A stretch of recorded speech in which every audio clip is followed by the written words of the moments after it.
श्रीगणेशाय नमः। श्रीसरस्वत्यै नमः। श्रीपुराणपुरुषोत्तमाय नमः। श्रीसीतारामाभ्यां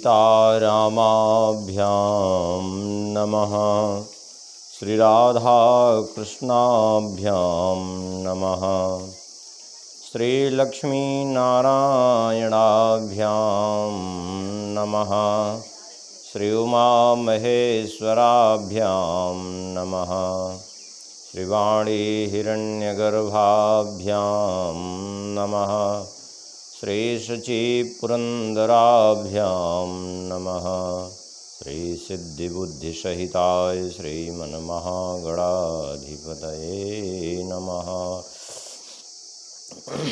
ॐ नमः परमहंसास्वादितचरणकमलचिन्मकरन्दाय भक्तजनमानसनिवासाय श्रीरामचन्द्राय वागीसाद्या सुमनसः सर्वार्थानामुपक्रमे यं नत्वा कृतकृत्या सुस्तं नमामि गजाननम्।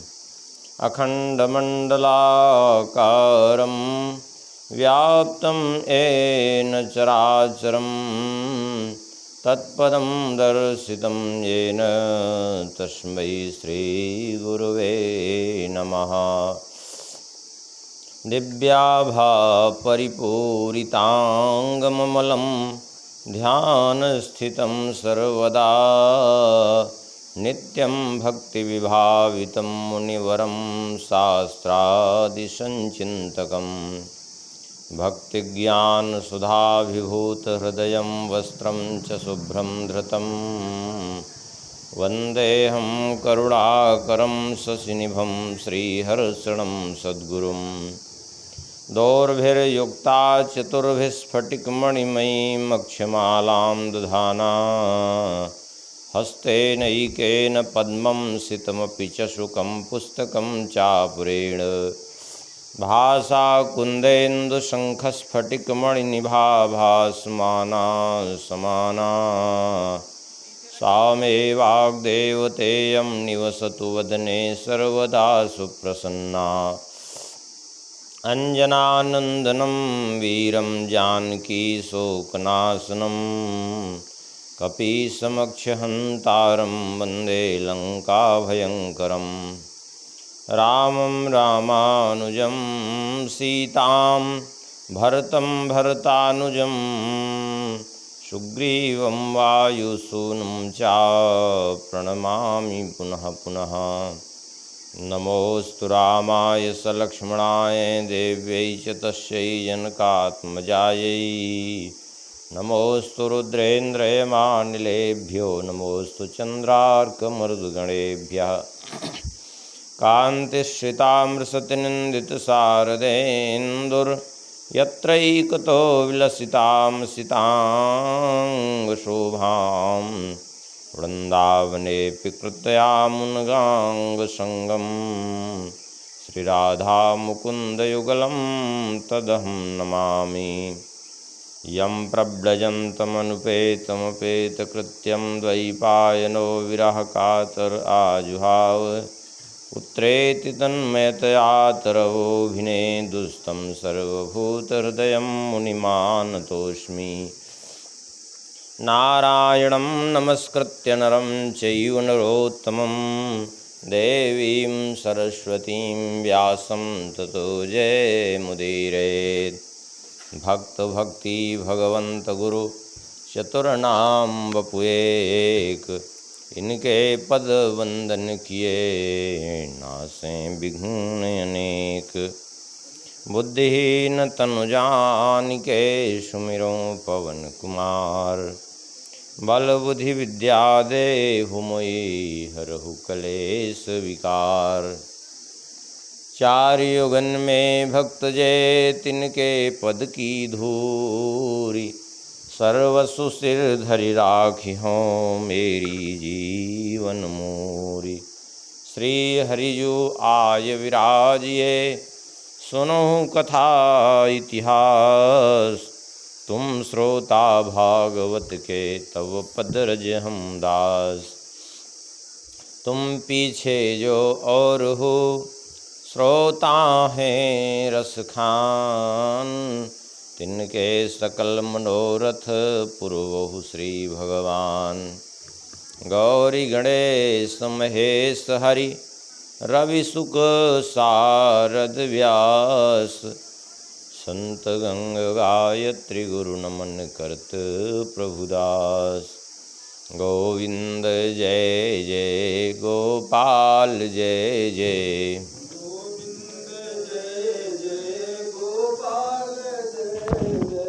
राधा रमण हरि गोविंद जय जय। राधा रमण हरि गोविंद जय जय। श्री राम जय जय रघुवीर जय जय। श्री राम जय जय रघुवीर जय जय। सीता रमण श्री रघुनाथ जय जय।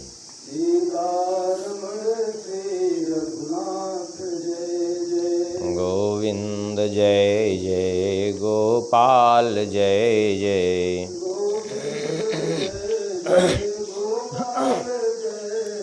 श्री राधा रमण हरि गोविंद जय जय।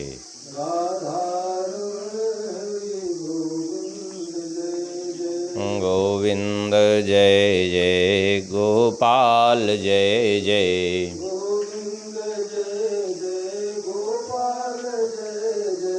राधा रमण हरि गोविंद जय जय। राधा रमण हरि गोविंद जय जय। श्री राम जय जय रघुवीर जय जय। श्री राम जय जय रघुवीर जय जय। सीता रमण श्री रघुनाथ जय जय।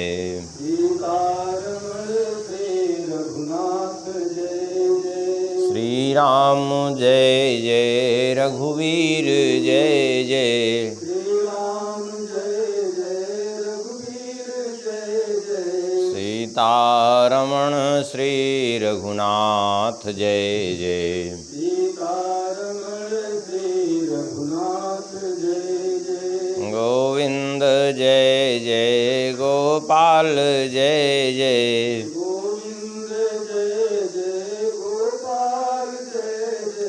राधा रमण हरि गोविंद जय जय।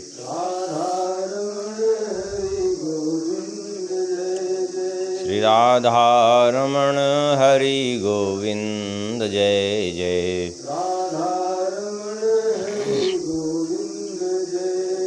श्री वृंदावन बिहारी लाल की, श्री राधा श्याम सुंदर भगवान की, श्री बाल कृष्ण भगवान की, श्री सीतारामचंद्र भगवान की, श्री सिद्धि सदन बिहारी बिहारिणी जी की, श्री कनक भुवन बिहारी बिहारिणी जी की, श्री भागवत भगवान की, श्री सुखदेव भगवान की, श्री व्यास भगवान की, श्री परीक्षित जी महाराज की, श्री सूत जी महाराज की, समस्त सौनकादि ऋषियों की, श्री सद्गुरुदेव भगवान की, सब संतन की, सब भक्तन की, आवाहित समस्त देवी देवताओं की जय जय श्री सीताराम, जय जय श्री राधेश्याम। नमः पार्वती पतये हर हर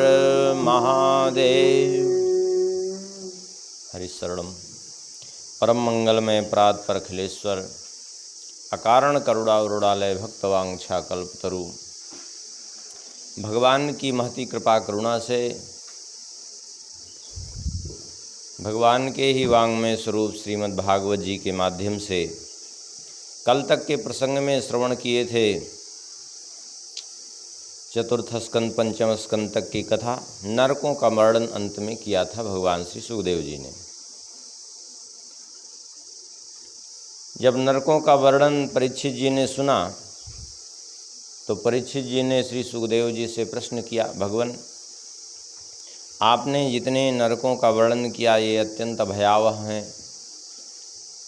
जीवों को भोगने के लिए, उनके कर्म का दंड देने के लिए ऐसे ऐसे भयावह नरक हैं। कृपा करके अब एक बात बताइए, हम जानना चाहते हैं। अधुनेह महाभाग यथैव नरकान्नरः नानोग्रयातनान्ययातन्मे व्याख्यातुमर्हसि। अत्यंत उग्र यातना देने वाले नरक आपने वर्णन किए, तो अब कृपा करके वह बताइए जिससे कि नरकों में न जाना पड़े। ऐसा क्या करे मनुष्य कि नरकों में उससे जाना ही न पड़े? ऐसा कोई उपाय है क्या? श्री सुखदेव जी कहते हैं, हाँ, न चेदिहैवापचितिं यथान्हसा कृतस्य कुर्यान्मन उक्तपाणिभिः ध्रुवं स वै प्रेत्य नरकानुपैति एकीर्तिता में भवतस्तिग्मयातना। भगवान श्री सुखदेव जी कहते हैं, देखो मनुष्य 3 प्रकार से कर्म करते हैं, मन, वाणी और क्रिया से। तीनों से जो कुछ भी करेंगे अवश्य ही उसका फल भोगना ही पड़ेगा। जैसे मन से ही किसी के प्रति दुर्व्यवहार की भावना रख रहे हैं, मन से ही किसी का अनिष्ट चिंतन कर रहे हैं, मन से ही किसी के जो है अनिष्ट करने की चेष्टा कर रहे हैं। यद्यपि कलयुग में मानसिक पाप नहीं लगता, अन्य युगों में मानसिक पाप भी लगता है। मानसिक पुण्य बन जाता है कलयुग में, लेकिन अन्य मानसिक पाप नहीं बनता यद्यपि, लेकिन मन में रहेगा तो धीरे धीरे वो वाणी में फिर क्रिया में भी उतरने लगता है। तो मानसिक पाप इसको कहते हैं। कुछ वाणी से पाप होते हैं। वाणी से पाप क्या? बोले जैसे किसी को गाली दे रहे हैं, भले ही आपने उसको मारा नहीं, पिटा नहीं, कुछ किया नहीं, लेकिन गाली दे रहे हैं। आजकल जैसे फालतू में प्रचलित हो गई हैं तमाम गालियाँ, किसी की भी माँ बहन बेटियों को लोग जो है गालियाँ देते रहते हैं। तो भले ही आपने किया कुछ नहीं, लेकिन वाणी से आपने किया है, तो वाणी से किए हुए आपको दुराचार का, व्यभिचार का फल आपको निश्चित रूप से मिलेगा।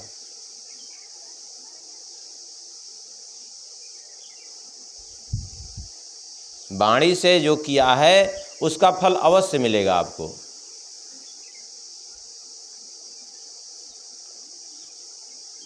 शरीर से आपने नहीं किया, शरीर से किया तो जो है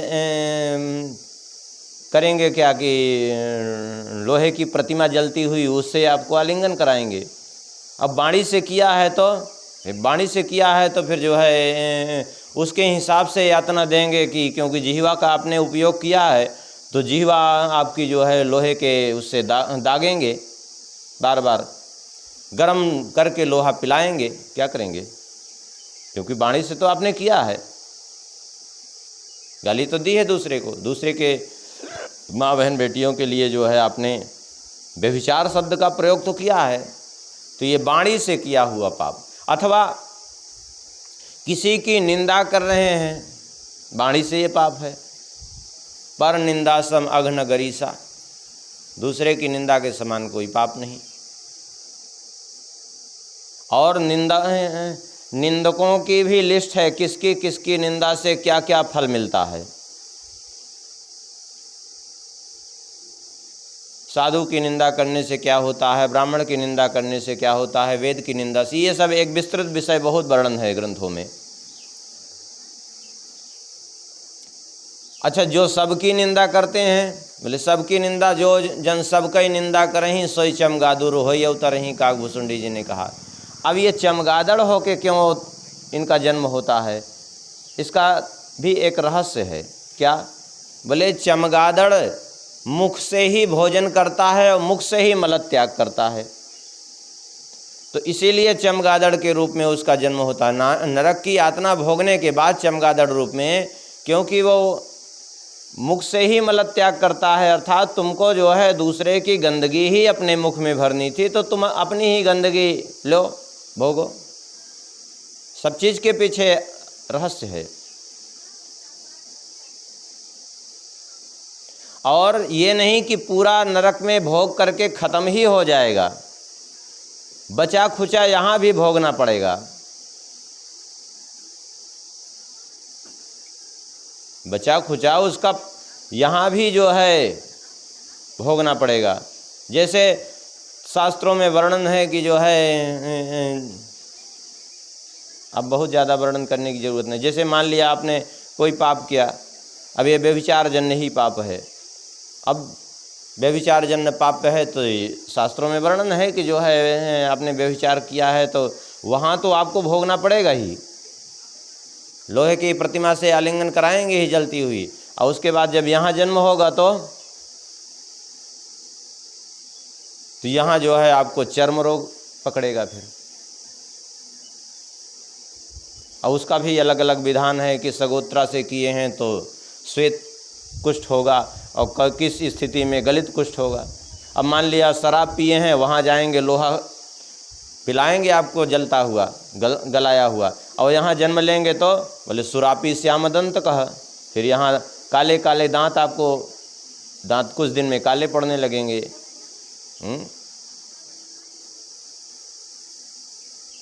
वहाँ जो है चोरी किया है, चोरी का फल आपको मिलेगा। फिर यहाँ आया तो बोले यहाँ भी मिलेगा। क्यों? क्या मिलेगा? बोले यहाँ भी आने के बाद स्वर्ण चौराहा कुनखी, उसका जो बचा खुचा भाग है वो नाखून खराब होगा। ऐसे विभिन्न रूप से उसका चिन्ह यहाँ प्रकट हो जाएगा वहाँ भोगने के बाद भी। आप कहेंगे जब भोग के पाप खत्म हुआ तो चिन्ह क्यों प्रकट हुआ? बोले संस्कार दिखाने के लिए कि हमेशा याद रखो कि जो है आगे दुष्कृत न करो, लेकिन फिर भी लोग करते हैं। तो बहुत से ऐसे वो हैं। तो शरीर से किया हुआ पाप तो लगता ही है, वाणी से किया हुआ पाप भी लगता है। अब आपने किसी को मारा नहीं, लेकिन उसको मारने की सलाह दे दी आपने, तो जितना वो फल का भागी है मारने वाला, उतने ही आप भी भागे हुए, क्योंकि आपने उसको प्रेरित किया ना। इसलिए कहते हैं तीनों प्रकार से किए हुए पाप, मन से, वाणी से, क्रिया से किए हुए पाप, जैसे भी वो किया है उसको भोगना ही पड़ेगा। हाँ, एक उपाय है। बोले क्या? यदि कदाचित पाप बन गया है और उसका यही प्रायश्चित्त कर ले तो फिर नहीं भोगना पड़ेगा। अब प्रायश्चित्त कैसे? तो भगवान श्री सुखदेव जी कहते हैं प्रायश्चित्त का विधान है, दोषस्य दृष्ट्वा गुरुलाघवम यथा भिषक चिकित्सेत रुजाम निदानवित्। जैसे रोग की चिकित्सा होती है, जिस प्रकार से छोटा या बड़ा रोग होता है, उसी के अनुसार ही जो है छोटी बड़ी विधि से उसका प्रायश्चित्त विधान है। ऐसा नहीं कि चलो कोई पाप किया और कह दो कि जो है ये तो लिखा था कि ये पाप करने, ऐसा करने से, ये व्रत करने से ये पाप नष्ट हो जाता है, तो सबके लिए वही लिखा था। ऐसा नहीं है। जैसे रोग की चिकित्सा, सभी रोगों की जैसे अलग अलग औषधियाँ वर्णन है, जैसे अब कोई हृदय रोग का मरीज है, अब सोचिए कि कोई हम सामान्य रूप से ही जैसे प्रायश्चित करना चाहे कोई, हो गया छोटा सा प्रायश्चित कर ले, छोटा सा प्रायश्चित नहीं, जैसे कोई हार्ट का मरीज है तो उसको भी जो है ऐसा नहीं कि उसको पैरासीटामॉल टैबलेट दे दीजिए और एक एंटीबायोटिक दे दीजिए तो ठीक होगा, उसके लिए हार्ट की दवा काम करेगी। कोई शुगर का रोग है तो शुगर की दवा काम करेगी, किसी को बुखार आया है तो बुखार की दवा काम करे। जैसा छोटा बड़ा रोग वैसे छोटी बड़ी चिकित्सा, ऐसे ही जैसे छोटा बड़ा पाप, और उसी के अनुसार जो है शास्त्रों में प्रायश्चित भी बताया गया है कि किस पाप का प्रायश्चित क्या होता है। अब प्रायश्चित से पाप क्यों कट जाते हैं? क्योंकि जो उन्होंने किया है उसका यही तप के रूप में, कष्ट के रूप में अगर भोगा, प्रायश्चित के रूप में प्रायश्चित करेंगे तो क्या, जैसे चंद्रायण व्रत कर रहे हैं तब एक ग्रास एक दिन, दूसरे दिन 2 ग्रास, तीसरे दिन 3 ग्रास, अथवा जो है एक दिन 15 ग्रास, फिर 14 ग्रास, फिर 13 ग्रास, फिर ऐसे करते करते 1 ग्रास तक गए, फिर एक बढ़ाए। तो अब जो है आखिर 1 ग्रास 24 घंटे में कोई खा रहा है तो कष्ट तो होगा ना। तो कष्ट के द्वारा उसका यहाँ भोग किया, तब वहाँ नहीं भोगना पड़ेगा, और नहीं तो भोगना तो पड़ेगा ही।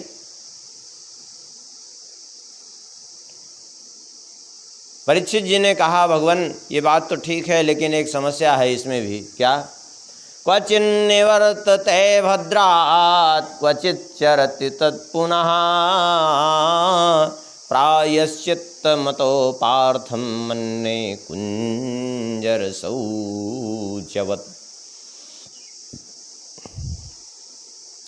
कोई पाप कर्म करे, अब पाप कर्म करने के बाद कदाचित प्रायश्चित करे और उसके बाद फिर से पाप में प्रवृत्त हो जाए तो मतलब क्या निकला? वो तो वही है जैसे मन्ये कुंजर शौचवत, जैसे हाथी को स्नान कराया और हाथी को तालाब से जैसे ही बाहर लेके आए उसने फिर से धूल सूंड से उठाई और फिर से अपने ऊपर डाल लिया, कोई मतलब नहीं निकला।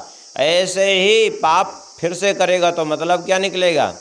भगवान श्री सुखदेव जी कहते हैं बिल्कुल ठीक कह रहे हो, पाप का प्रायश्चित समाधान नहीं है, बल्कि पाप की प्रवृत्ति जब तक नष्ट न हो, प्रवृत्ति नष्ट जिस साधन से हो वही साधन एकमात्र सच्चा प्रायश्चित है। अब प्रवृत्ति नष्ट करने की एक ही औषधि है, दूसरी कोई औषधि नहीं है। कहते हैं यद्यपि बहुत से साधन शास्त्रों में कहे गए हैं पापनाश के, तपसा ब्रह्मचर्येण समेन च दमेन चा त्यागेन सत्य शौचाभ्याम यमेन नियमेन चा, 9 साधन गिनाए मुख्य रूप से। इनके द्वारा पाप नष्ट होता है, इसमें कोई संदेह नहीं है। जैसे तपस्या के द्वारा पाप नष्ट होता है कष्ट सह करके, ब्रह्मचर्य के द्वारा इंद्रियों का संयम करके, क्यों? क्योंकि मन इतना चंचल है फिर भी उसको वशीभूत करके रखना अपने आप में तपस्या ही है। सम दम तप बहुत से साधन हैं, लेकिन इनके द्वारा पाप तो नष्ट होता है लेकिन पाप की प्रवृत्ति नहीं नष्ट हो पाती। राक्षसों ने भी तप किया लेकिन प्रवृत्ति उनकी बनी रही तो फिर से उद्दंडता व्याप्त हो गई। तब फिर कोई उपाय है प्रवृत्ति नष्ट होने का? बोले हाँ, एकमात्र उपाय है केचित केवल या भक्त्या वासुदेव परायणा अघम धुनवंति कार्ष्णेन निहार मिव भास्करः। कहते हैं एकमात्र भगवान की भक्ति ही है जो सबसे श्रेष्ठ प्रायश्चित है, जो कि उसकी प्रवृत्ति को ही नष्ट कर देती है। जैसे भगवान सूर्य अपनी किरणों से कोहरे को नष्ट कर देते हैं, अंधकार को नष्ट कर देते हैं, ऐसे भक्ति प्रवृत्ति को नष्ट कर देती है। जो आसुरी प्रवृत्ति है उस आसुरी प्रवृत्ति का विनाश भक्ति ही करती है। इसलिए सकरन मनः कृष्ण पदारविंदयोर निवेशितम तद गुण रागे रहे। एक बार जिसने अपने मन को प्रेम से भगवान में लगा दिया, फिर स्वप्न में भी यमदूतों का दर्शन अथवा यमराज का दर्शन उसको नहीं होता है। और बिना भगवान का भजन किए कोई प्रायश्चित करे भी तो वैसे ही समझना चाहिए जैसे न निष्पुनन्ति राजेंद्र सुरा कुंभ मिवापगा। जैसे किसी घड़े में, किसी कलश में मदिरा भर दी जाए और मदिरा भर करके उस कलश के मुख को बंद कर दिया जाए और फिर ले जाए गंगा जी में उस कलश को और खूब ऊपर से मिट्टी से मांझ करके और गंगा जी के जल में खूब धोवे कलश कि ये कलश पवित्र हो जाए। तो क्या वो कलश पवित्र हो जाएगा? क्या नहीं। क्यों? क्योंकि ऊपर से मांझ तो रहे लेकिन अंदर ही उसके मदिरा भरी हुई है, उसका मुख बंद है। तो जब तक अंदर की मदिरा नहीं निकलेगी उसकी, तब तक वह कलश पवित्र हो जाए यह संभव नहीं है। बस ऐसे ही समझना चाहिए, जब तक अंदर के विकार दूर नहीं होंगे, जब तक अंदर से जीव की शुद्धि नहीं होती, तब तक बाहर की शुद्धि व्यर्थ हो जाती है।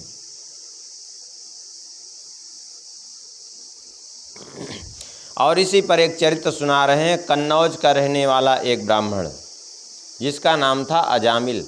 नाम बहुत सोच समझ करके रखना चाहिए बालकों का। आजकल तो सब बेचारे नहीं ऐसा नाम रखते हैं जिसका कोई अर्थ ही नहीं समझ में आता। और किसका नाम किस प्रकार से रखना चाहिए ये भी हमारे यहाँ शास्त्रीय विधान है।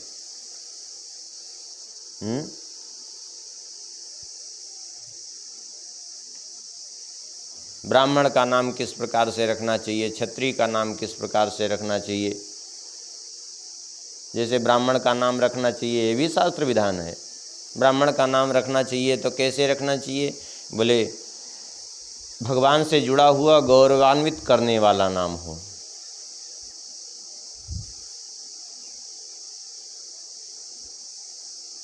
क्षत्रिय का नाम रखना चाहिए तो कैसा? बोले जो उसके बल को सूचित, जैसे प्रताप करके है, अमुक प्रताप ये है, वैसे करके नाम पहले ऐसे ही रखे जाते थे।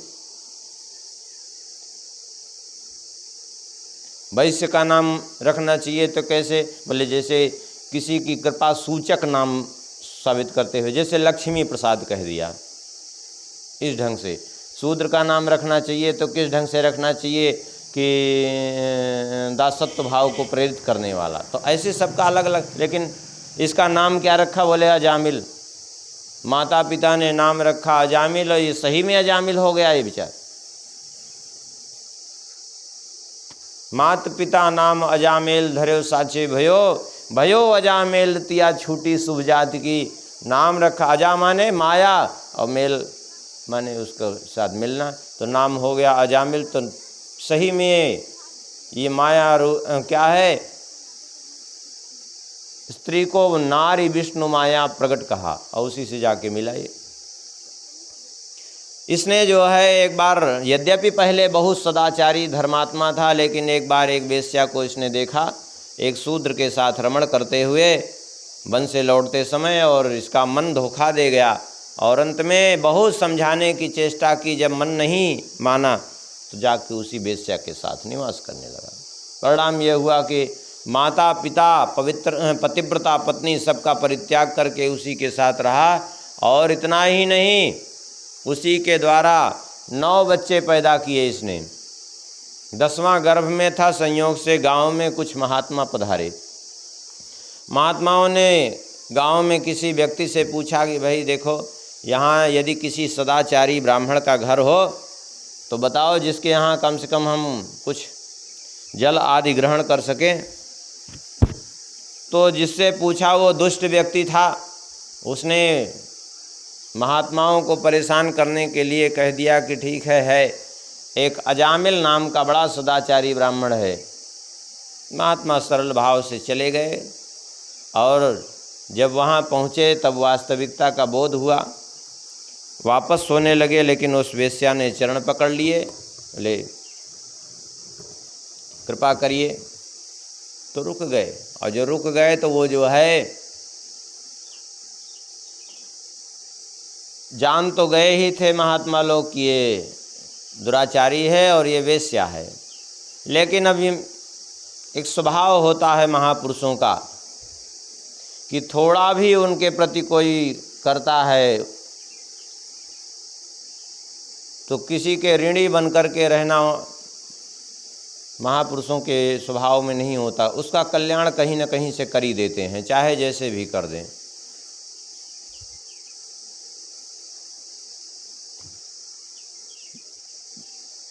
कह दिया कि एक काम करोगे, हमारी बात मानोगे? बोले हाँ, जो आप कहेंगे हम बिल्कुल मानेंगे। तो कहा तुम्हारे पत्नी के गर्भ में जो बालक है ना, उसका नाम तुम नारायण रख देना, बस इतना कर देना हमारे कहने से। बोले ठीक है। जानते थे कि वैसे तो ये भगवान का नाम लेगा नहीं, इतना पाप प्रबल है, तो नारायण रख दिया। पुत्र के बहाने नारायण नारायण नाम स्वाभाविक निकलता उसके।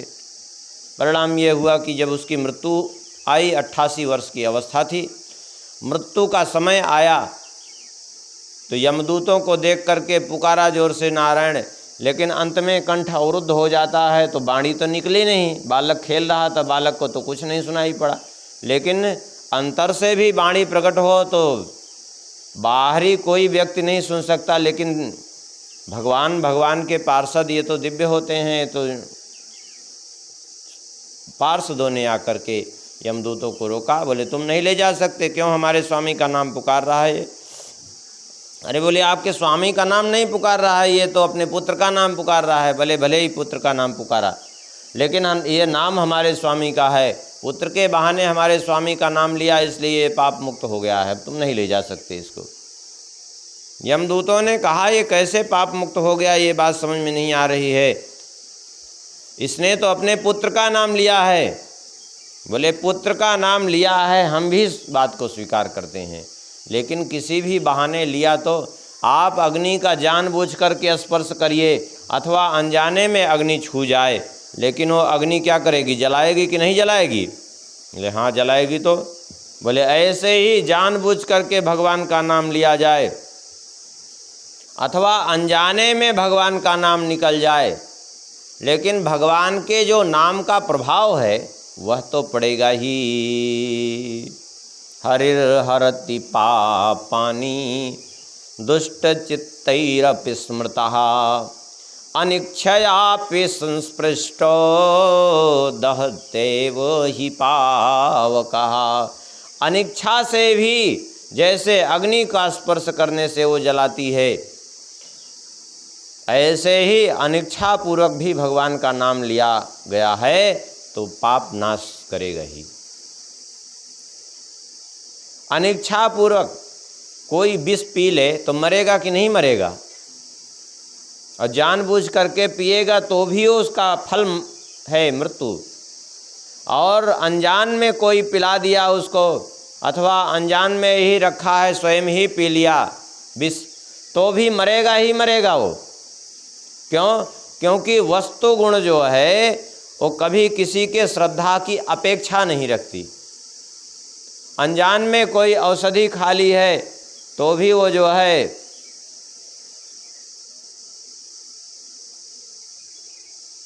फायदा करी जाएगी निश्चित रूप से, क्योंकि उसका प्रभाव तो पड़ेगा ना।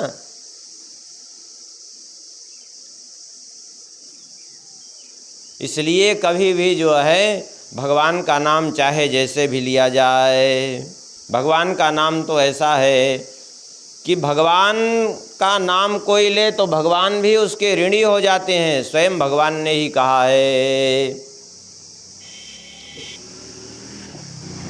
पांडव गीता में, महाभारत में वन पर्व में आप देखिए, जब पांडवों को वनवास हुआ तो भगवान श्री कृष्ण सत्यभामा के साथ मिलने के लिए गए, तो वहाँ भगवान कह रहे हैं यद गोविंदेति चुक्रस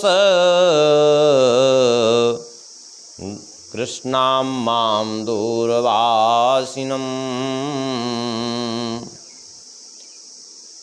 ऋण में तत्प्रबुद्धम में हृदयान्नापसर्पति।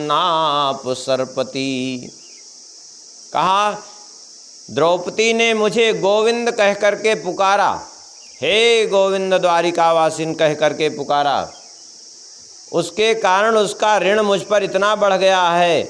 मैंने रक्षा भले ही उस समय इनकी लज्जा बचा ली, रक्षा कर ली, लेकिन वह ऋण अभी नहीं उतरा है। मेरे ऊपर आज भी वो ऋण बना हुआ है, मैं ऋणी हूँ, और इस ऋण को मैं तभी उतार पाऊँगा जब जिन ने अपमान किया है और जिन्होंने समर्थन किया है, उन सब का जब तक मैं विनाश नहीं कर दूंगा। और फिर वही हुआ, महाभारत करके सबका विनाश ही करवाया भगवान ने। तो भगवान का नाम लेने से भगवान भी ऋणी हो जाते हैं। अब भगवान का नाम बिना लिए, भगवान के बिना नाम के आश्रय के कोई अपना कल्याण चाहे तो संभव ही नहीं है। गोस्वामी जी ने तो कह दिया स्पष्ट, राम नाम अवलंब बिन परमारथ की आस, वर्षत वारिद बूंद गही चाहन चढ़त आकाश। जैसे कोई बरसती हुई बूंद को पकड़ करके आकाश में चढ़ना चाहे तो क्या संभव है? क्या नहीं। अरे बरसती हुई बूंद को तो बात जाने दीजिए, एक आध दिन थोड़ा अनुभव करके देखिए। पानी जब बरसे ना, वो छत का पनारा गिरता है मोटी धार में, एक दिन उसी को पकड़िए और चढ़ने का प्रयास करिए। 8-10 फीट का ही तो छत होता है, देखिए चढ़ पाते हैं? कभी नहीं चढ़ पाएंगे, क्योंकि वो पानी की धार कभी हाथ में पकड़ में आने वाली ही नहीं है। तो बूंद पकड़ के चढ़ना तो तात्पर्य यह है कि असंभव है।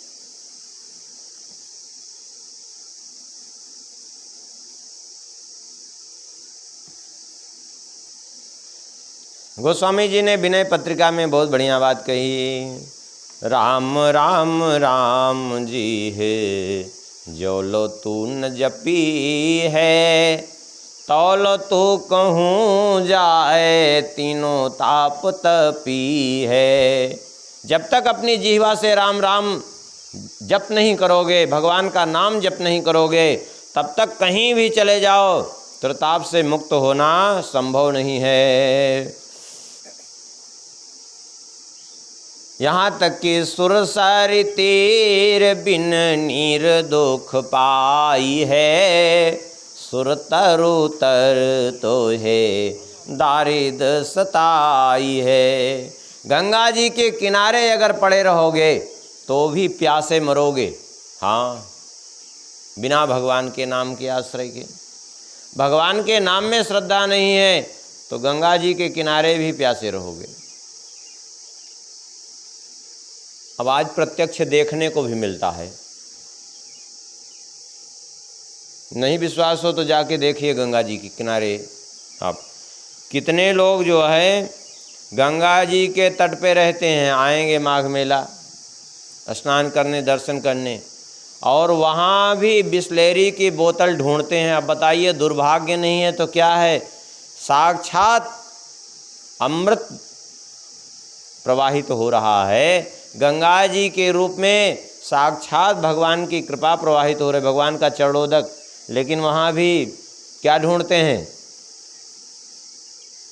बोतल का पानी ढूंढते फिरते हैं बेचारे, और खूब बिकता भी है। हाँ, ऐसा नहीं कि नहीं बिकता, खूब बिकता है, जाके देखिए।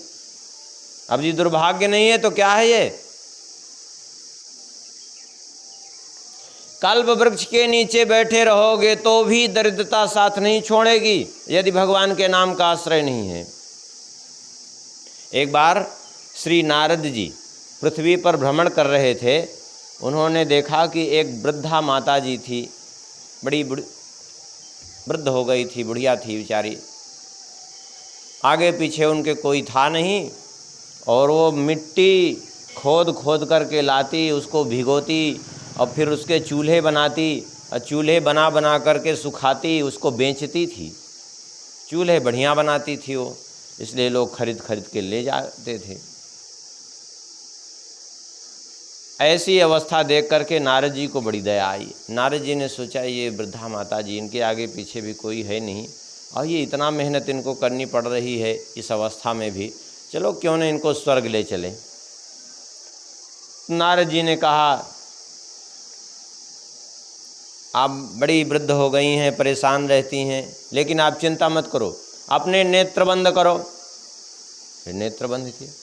जैसे ही नेत्र बंद किया, नारद जी ने सिर पर हाथ रखा तो बोले अब नेत्र खोलो। नेत्र खोला तो देखा वो स्वर्ग में बैठी हैं, कल्प वृक्ष के नीचे। एक क्षण में नारद जी के लिए कोई असंभव तो था नहीं, नारद जी लेके पहुंच गए एक क्षण में उनको। नारद जी ने कहा कि माता जी ये है कल्प वृक्ष, और ये कल्प वृक्ष का प्रभाव है, जो भी मनुष्य कल्पना करे, जो भी इच्छा करे, वो सब कुछ देने वाला है। आप यहीं बैठिए, आपको जब भी भोजन करने की इच्छा होगी तुरंत भोजन यहाँ आ जाएगा कोई ना कोई लेके। हाँ, आपको यदि किसी से बात करने की होगी, इच्छा होगी, तो कोई ना कोई अप्सरा आएगी, आपसे बात करेगी, क्योंकि कल्प वृक्ष का प्रभाव है ये। यदि आपको सोने की इच्छा होगी तो तुरंत बिस्तर लग जाएगा, आपको यहाँ किसी प्रकार की कमी होने नहीं पाएगी। कह करके नारद जी तो चले, क्योंकि नारद जी तो कहीं ठहरते नहीं। नारद जी ने सोचा चलो इसकी विपत्ति दूर होगी।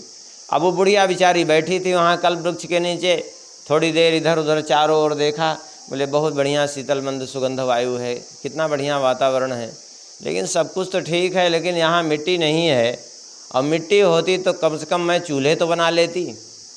अब देखिए, अब जैसे ही संकल्प किया मिट्टी का, तुरंत वहीं मिट्टी प्रकट हो गई। मिट्टी प्रकट हो गई, फिर पानी प्रकट हो गया। अब वो वहाँ बुढ़िया वो कल्प वृक्ष के नीचे भी चूल्हे बनाना प्रारंभ कर दी। तात्पर्य ये है कि वहाँ भी उस दुर्भाग्य ने उसका पीछा नहीं छोड़ा। अरे उस कल्प वृक्ष की जाने दीजिए, उस कल्प वृक्ष के भी को भी कल्प वृक्षत्व प्रदान करने वाला श्री राम नाम सहज में सुलभ है, भगवान का नाम सहज में सुलभ है। लेकिन फिर भी हम संसार के धक्के खा रहे हैं कि नहीं खा रहे हैं, कष्ट पा रहे हैं कि नहीं? क्यों? क्योंकि श्री राम नाम का हम आश्रय ही नहीं ले रहे हैं। हम केवल संसार चाह रहे हैं, और संसार चाहने के कारण श्री राम नाम रूप कल्प वृक्ष सबके पास है, लेकिन फिर भी दुख पा रहे हैं।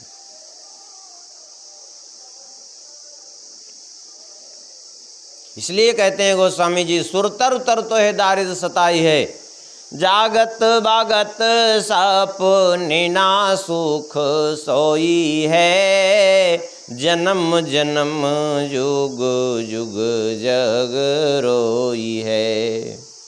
छोटी वे के जतन विशेष बांधे जाएगो, हुए हैं विष भोजन जो सुधा सानी खाएगो। तब फिर करें क्या? बोले तुलसी तिलोक माहा मुझ जैसे दीन को, तुलसी तिलोक माहा मुझ जैसे दीन को, राम नाम ही की गति जैसे जल मीन को, राम नाम ही की गति जैसे जल मीन को।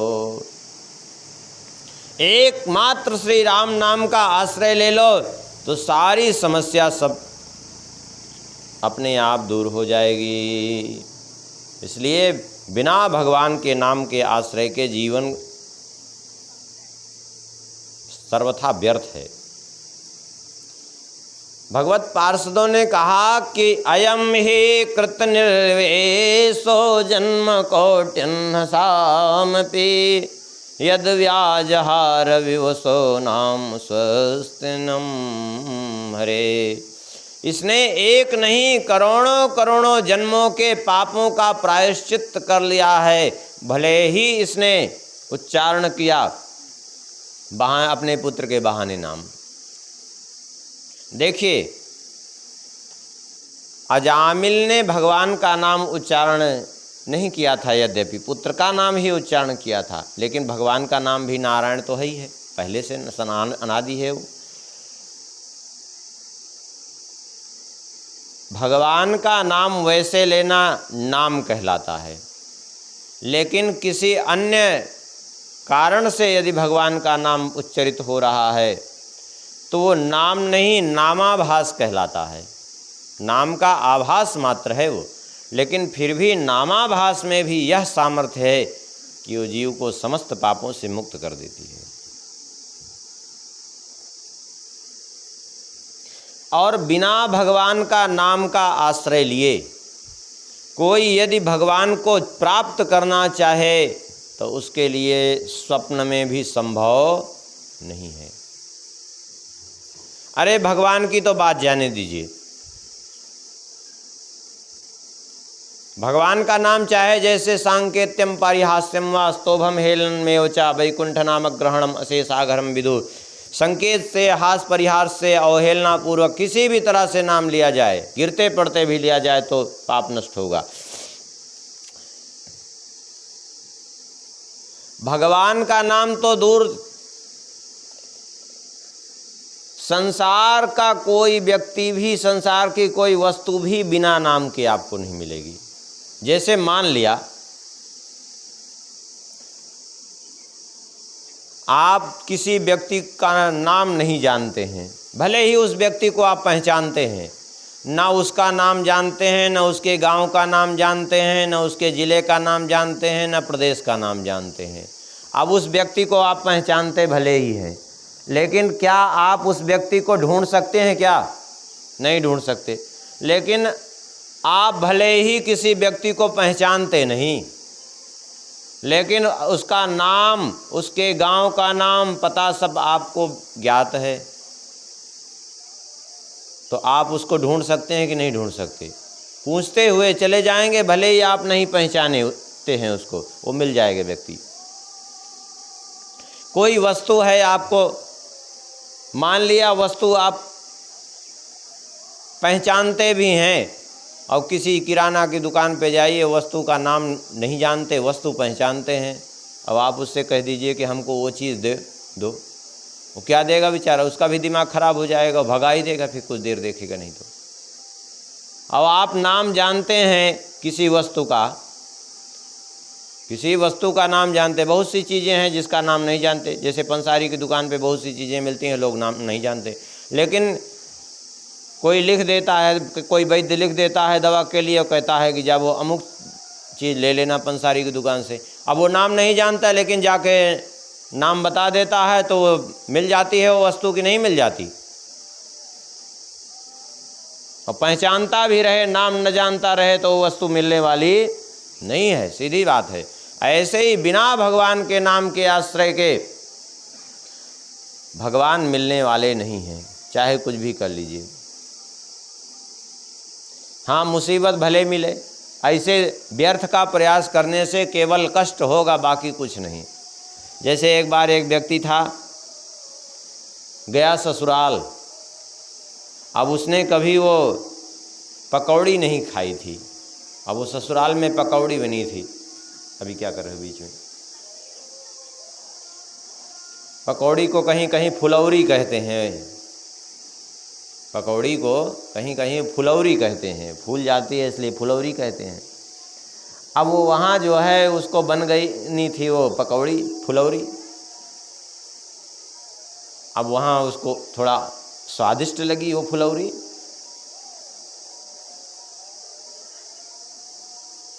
इतना बढ़िया चल रहा था, बीच में क्यों आप उसको अव्यवस्थित कर देने के लिए चले आते हैं? अब बीच में, हाँ, अब उसको वहाँ पकौड़ी खाने को मिली। अब वहाँ से लौट करके आया जब घर,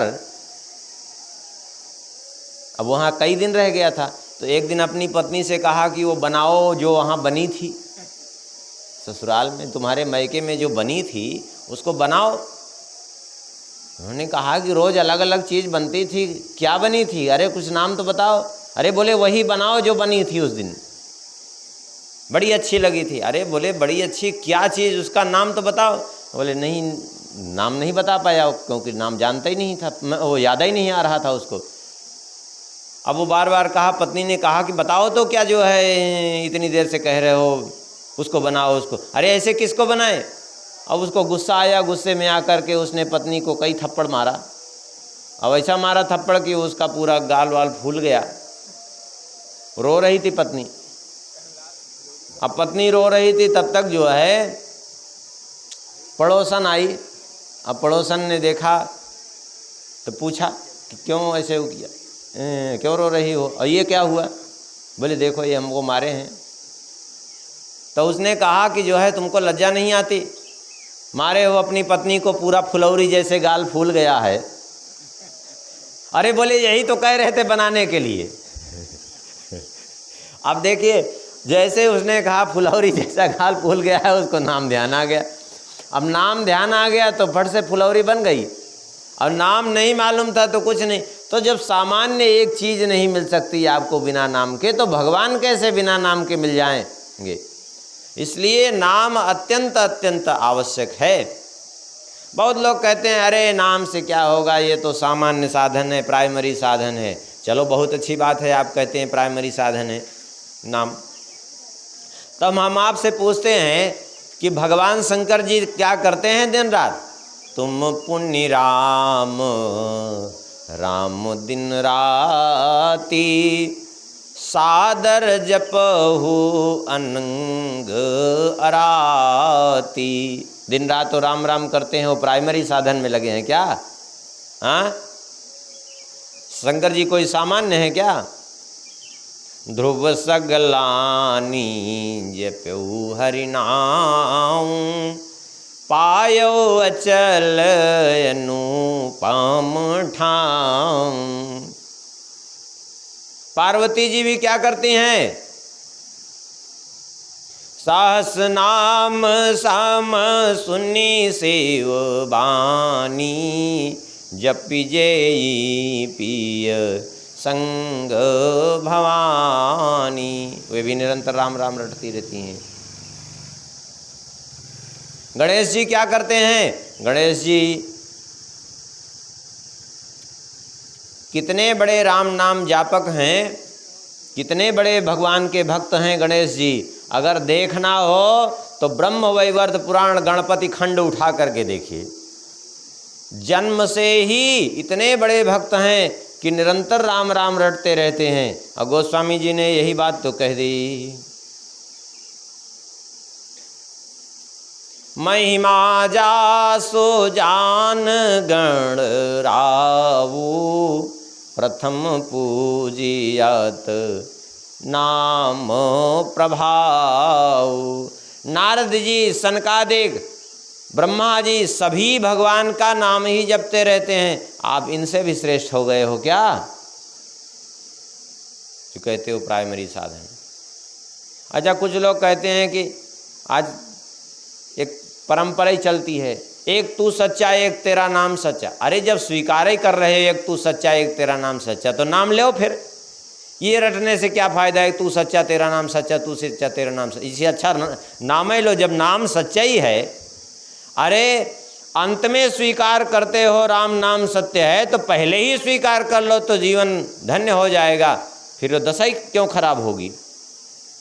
यही बात तो कबीरदास जी कहते हैं, दुख में सुमिरन सब करे, सुख में करे न कोई। और जो सुख में सुमिरन करे तो दुख काहे को हो? यदि सुख में भी स्मरण करने लगे तो फिर दुख होगा ही क्यों? कोई भी जप तप तीर्थ भी, कोई साधन भगवान के नाम की बराबरी नहीं कर सकते। एक पद्म पुराण का श्लोक है। पद्म पुराण में भगवान वेदव्यास जी कहते हैं, गोकोटि दानम ग्रहणे सुकासी, माघे प्रयागे यदि कल्पवासी, अश्वायुतम मेरु सुवर्ण दानम, गोविंद नामना न भवेत् तुल्यम।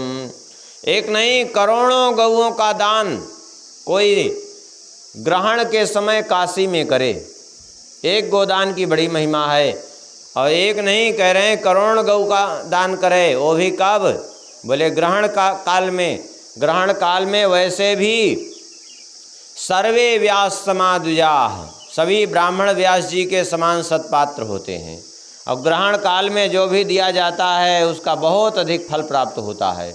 और वो भी कहाँ दान करे? बोले क्षेत्राणाम चैव सर्वेषां यथा काशी अनुत्तमा। क्षेत्रों में काशी क्षेत्र श्रेष्ठ मानी न गया है।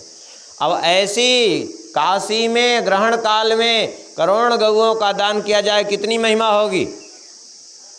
लेकिन व्यास जी कहते हैं जितनी भी महिमा हो उसको इकट्ठा कर लो।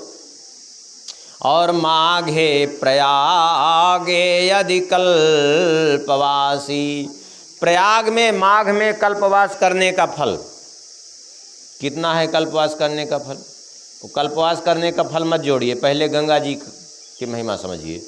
गंगा जी का प्रभाव ऐसा है कि गंगा जी स्नान करने के लिए गंगा जी के क्षेत्र में जितने कदम वो बढ़ता है, पदे पदे स्वमेध राजसूयादि फलम न दुर्लभम, पग पग पर राजसूय अश्वमेधादिक यज्ञों का फल प्राप्त होता है।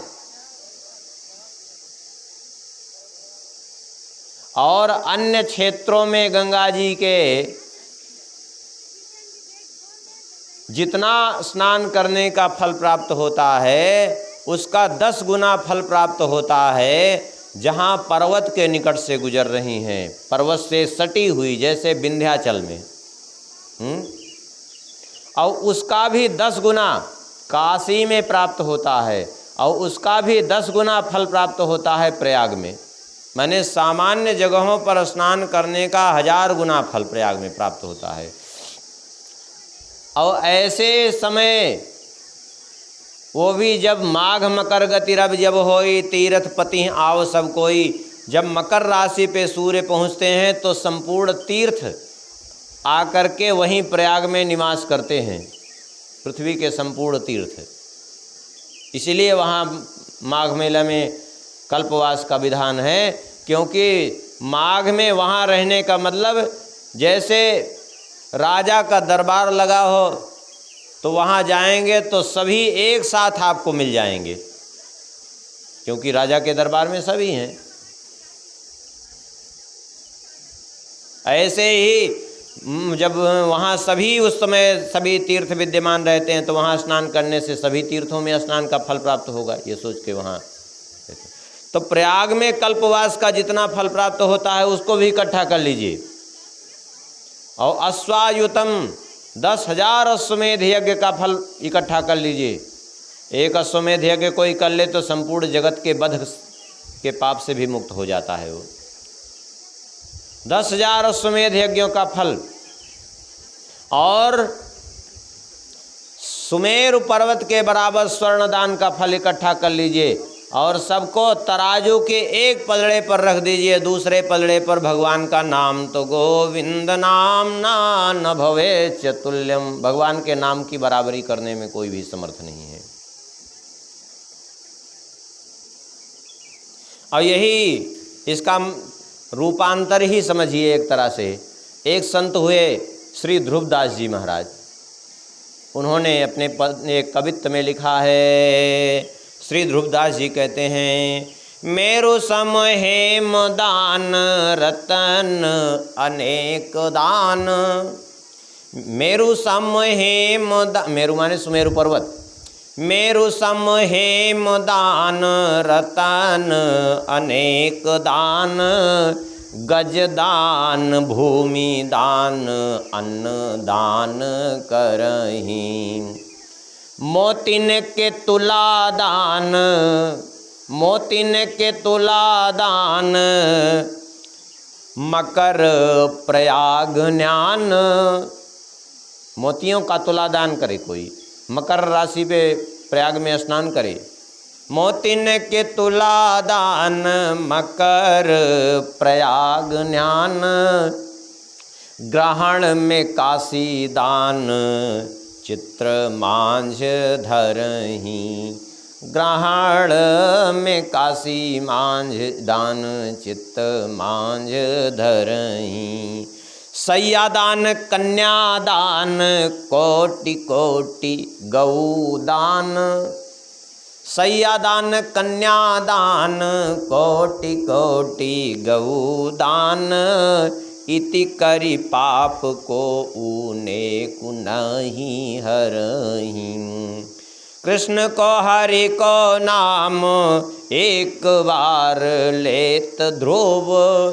कृष्ण को हरि को नाम एक बार लेत ध्रुव। पापी तीन लोक हूँ के छन मांझ तरही। पापी तीन लोक हूँ के छन मांझ तरही। एक बार भगवान का नाम समस्त पापों से मुक्त कर देने वाला है। नाम की तो जितनी महिमा गान की जाए अनंत है, लेकिन अब इतना समय ही नहीं रहता। अब आज तो काफ़ी आगे तक पहुंचना है। जन्म भी आज ही होना है, भगवान का जन्मोत्सव भी आज ही मनाना है। तो यमदूतों को भगा दिया भगवत पार्षदों ने, और यमदूत भाग के चले गए। क्या करें, जैसे ही भगवत पार्षदों से अजामिल कुछ कहना चाहता था, तब तक अंतर्ध्यान हो गए। ले नहीं गए उसको। अब कहेंगे क्यों नहीं ले गए? क्योंकि नामाभास उच्चारण करने के प्रभाव से प्रकट तो हो गए थे रक्षा करने के लिए, किंतु अभी उसका संस्कार पाप का बाकी था भोगना। उसका बिना प्रायश्चित किए जीव का कल्याण संभव नहीं है। देखिए, भगवान के एक नाम में अनंतानंत पापों को नाश करने की क्षमता है, किंतु पाप जो किए हैं उसका संस्कार शेष रह जाता है, और वो संस्कार भोग करके ही जाएगा, समझ लीजिए। या तो उसका जम के प्रायश्चित करिए। संस्कार क्या है पहले समझें। जैसे उदाहरण लीजिए,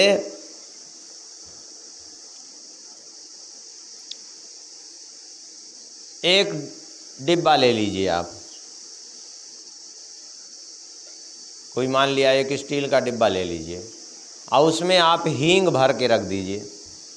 2 4 6 दिन 10 दिन भरी रहे, जय दिन इच्छा हो आपकी। और उसके बाद एक दिन आप उस हींग को निकाल के बाहर कर दीजिए।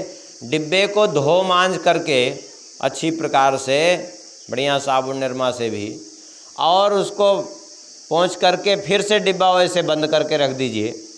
उसमें एक कण भी हींग का है नहीं, आपने अच्छी प्रकार से मान दिया है। लेकिन आप हफ्ते भर महीने भर बाद भी खोलेंगे ना, तो उसमें हींग की गंध आएगी उस डिब्बे में। क्या है ये? बोले हींग नहीं है, फिर भी हींग की गंध है। ये क्या है? बोले ये संस्कार है। संस्कार इसी को कहते हैं। संस्कार उसमें भर गया है। ऐसे ही पाप नष्ट होने के बाद भी पाप का संस्कार शेष रह जाता है। जैसे उसमें हींग की गंध शेष है, अब संस्कार कैसे जाएगा? तो उस हींग के डिब्बे को क्या करें?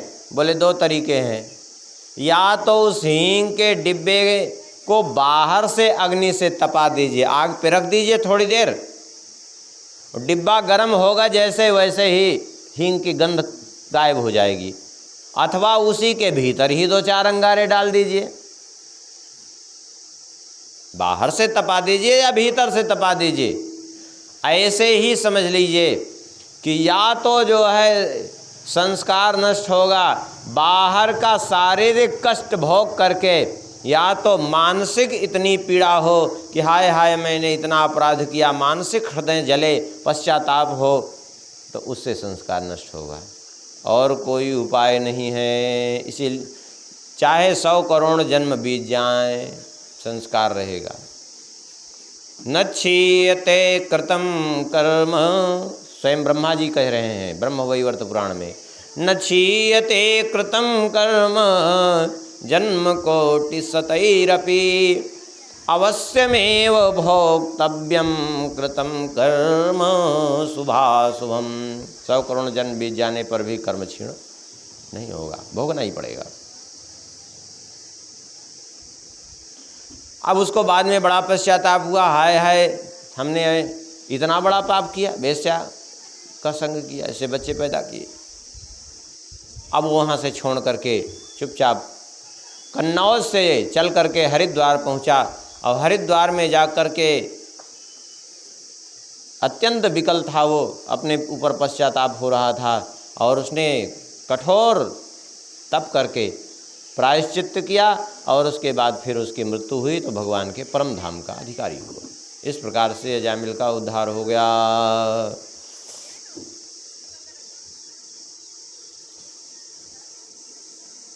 आगे वर्णन करते हैं इधर यमदूत गए, यमराज से सारी बात बताई, तो यमराज ने वहीं से भगवान को प्रणाम किया और यमदूतों से कहा देखो भगवान की महिमा ही ऐसी है, इसलिए संदेह नहीं करना चाहिए, लेकिन भविष्य में एक बात का ध्यान रखना। क्या? भविष्य में इस बात का ध्यान रखना कि किसको लाना है किसको नहीं लाना है। जीवा न भक्ति भगवद गुण नाम ध्येयम चेतस्य न स्मरति तच्चरणारविंदम कृष्णाय नो नमति यक्षिरे कदापि तानान यध्वमसतो कृत विष्णु कृत्यान। जिसके जीवा भगवान का गुणगान नहीं करती, जो भगवान का नाम स्मरण नहीं करते, जो भगवान की चरणों में प्रणाम नहीं करते, भगवान की कथा नहीं सुनते, ऐसे लोगों को ले आया करो हमारे पास। आगे वर्णन करते हैं भगवान श्री सुखदेव जी। पूर्व में स्मरण किए थे, भगवान की आज्ञा से प्रचेताओं ने तपस्या अपनी पूर्ण करके मारिसा से विवाह किया था और एक पुत्र की प्राप्ति हुई, दक्ष। ये दक्ष जो है, अब यहाँ संदेह न करें, ब्रह्मा जी के जो पुत्र थे दक्ष प्रजापति, जिनकी पुत्री शंकर जी को ब्याही गई थी, शंकर जी का उन्होंने विरोध किया, अपमान किया। बाद में फिर सभी कथा जानते हैं कि उनका सिर वीरभद्र ने काट दिया था, तो बकरे का सिर जोड़ा गया था। बाद में भगवान शंकर जी ने जब उनको बकरे का सिर जोड़ के जीवित कर दिया था, यज्ञ पूर्ण करने के बाद उनको बड़ा दुख हो रहा था, तो अपने उस शरीर का उन्होंने परित्याग किया। अब परित्याग करने के बाद फिर से उनका जन्म हुआ मारिसा के गर्भ से, प्रचेताओं के पुत्र के रूप में। और मारिसा के गर्भ से जब उनका जन्म हुआ तो फिर से उनका नाम दक्ष पड़ा और उन्होंने जाकर के विंध्याचल के क्षेत्र में, विंध्य पर्वत के क्षेत्र में कठोर तप किया। अब यहाँ विंध्याचल के क्षेत्र का तात्पर्य विंध्याचल का काफ़ी क्षेत्र है जहाँ तक पर्वत है, तो ये स्थान जहाँ उन्होंने तप किया अघमर्षण तीर्थ है। ये सतना जिले में पड़ता है, एक धारकुंडी स्थान है, धारकुंडी के पास में ही है अघमर्षण तीर्थ, वहीं तप किया इन्होंने और वहाँ कठोर तप करके भगवान को प्रसन्न किया। भगवान ने यहाँ अष्टभुजा स्वरूप धारण करके इनको दर्शन दिया है और भगवान ने कहा कि हम इस बार भी आपको प्रजा का कार्य ही सौंपते हैं, प्रजा की वृद्धि। और असिकनी के गर्भ से, पंचजन की पुत्री है असिकनी, उसके गर्भ से तुम संतान उत्पन्न करो, उसके साथ विवाह करो। तो ठीक है, तो इन्होंने पंचजन की पुत्री असिकनी के साथ विवाह किया, 10,000 पुत्रों को उत्पन्न किया एक साथ। 10,000 पुत्र उत्पन्न हुए तो सबका एक ही नाम रख दिया, हर्यस्व। ये सब अभी बालक ही थे, इनसे सबसे कहा कि तुम लोग तप करो और तप करके सृष्टि का विस्तार करो। ये लोग सृष्टि विस्तार का उद्देश्य लेकर के पिता की आज्ञा मान करके पश्चिम दिशा की ओर बढ़ने लगे और चलते चलते अब 10,000 की संख्या थी, थोड़े बहुत तो नहीं थे। 10,000 में माने पूरा कई गांव बस जाएं, इतना बड़ा इनका स्वयं ही वो था समूह। सोच रहे थे कि कोई ऐसी एकांत जगह मिले जहां हम लोग और जल आदि की भी सुविधा हो, तो एक विशाल काय सरोवर मिला, नारायण सरोवर, जो दूसरे समुद्र जैसा दिख रहा था दूर से। बोले यही ठीक है हम लोगों के लिए, संख्या जिस हिसाब से है उस हिसाब से स्नान ध्यान जब तक के लिए ये स्थान ठीक है। वहीं जाकर के सबने स्नान किया, लेकिन स्नान करते ही थोड़ा सा मन दुविधा से युक्त हो गया, क्योंकि उस जल के प्रभाव से तुरंत जो है उनका मन इतना निर्मल हो गया। बच्चे तो थे अभी, निर्मल तो था ही मन, और ज़्यादा इतना निर्मल हो गया कि अब केवल मन भगवान में ही लगता है उनका। अब उनको ये संसार मिथ्या जैसे प्रतीत होने लगा लेकिन उहापोह की स्थिति क्या करें, पिताजी ने तो संसार रचने की आज्ञा दी, सृष्टि बढ़ाने की आज्ञा दी, अब हम क्या करें, मन तो उधर लग नहीं रहा है। तो नारद जी प्रकट हो गए और नारद जी ने कहा तुम लोग सृष्टि करने के लिए चले हो? बोले हाँ, पिताजी की आज्ञा है इसलिए चले हैं सृष्टि करने के लिए।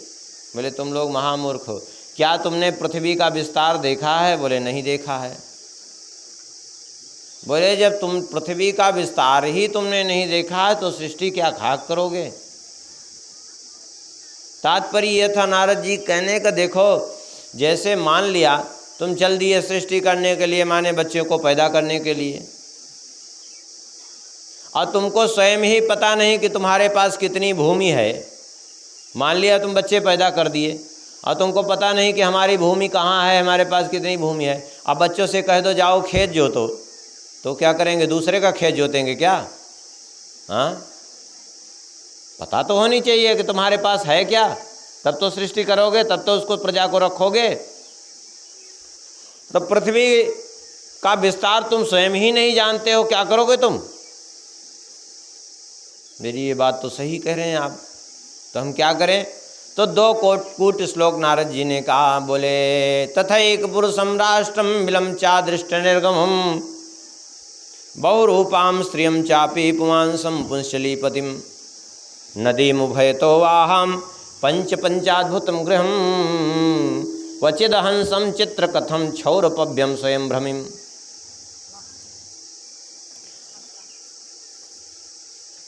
एक ऐसा देश है जहाँ, एक ऐसा राष्ट्र है, देश है जो कहिए, जहाँ एक ही पुरुष है, दूसरा कोई पुरुष ही नहीं है। एक ऐसी गुफा है जहाँ से कोई निकल नहीं सकता घुस जाने के बाद।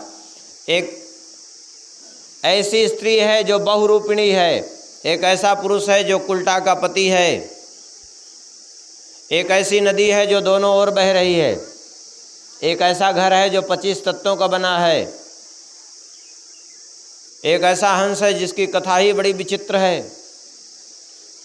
एक ऐसा चक्र है जो छुरे की धार से भी तेज और निरंतर चलता रहता है। अब ऐसे ऐसे शब्द, अब यद्यपि वो सब थे बालक, लेकिन फिर भी इसका अर्थ लगाने लगे वो, लगा करके वो समझ गए, सब पूरा इसका अर्थ निकाल ले गए। हो बुद्धिमान तो थे ही। बोले ये अब हम समझ तो गए आपके इसका अर्थ तात्पर्य, लेकिन अब हम करें क्या? पिताजी ने जो आज्ञा दी है उसको क्या करें, कुछ समझ में बात नहीं आ रही है। हमें अपने कर्तव्य का तो बोध हो गया, लेकिन पिता की आज्ञा। नारद जी ने कहा शास्त्रस्य पितुरादेश यो न वेद निवर्तकम कथम तदनुरूपाय गुण विश्रम विपक्रमेत। शास्त्र के द्वारा मनुष्य का दूसरा जन्म होता है, इसलिए सबका पिता है शास्त्र।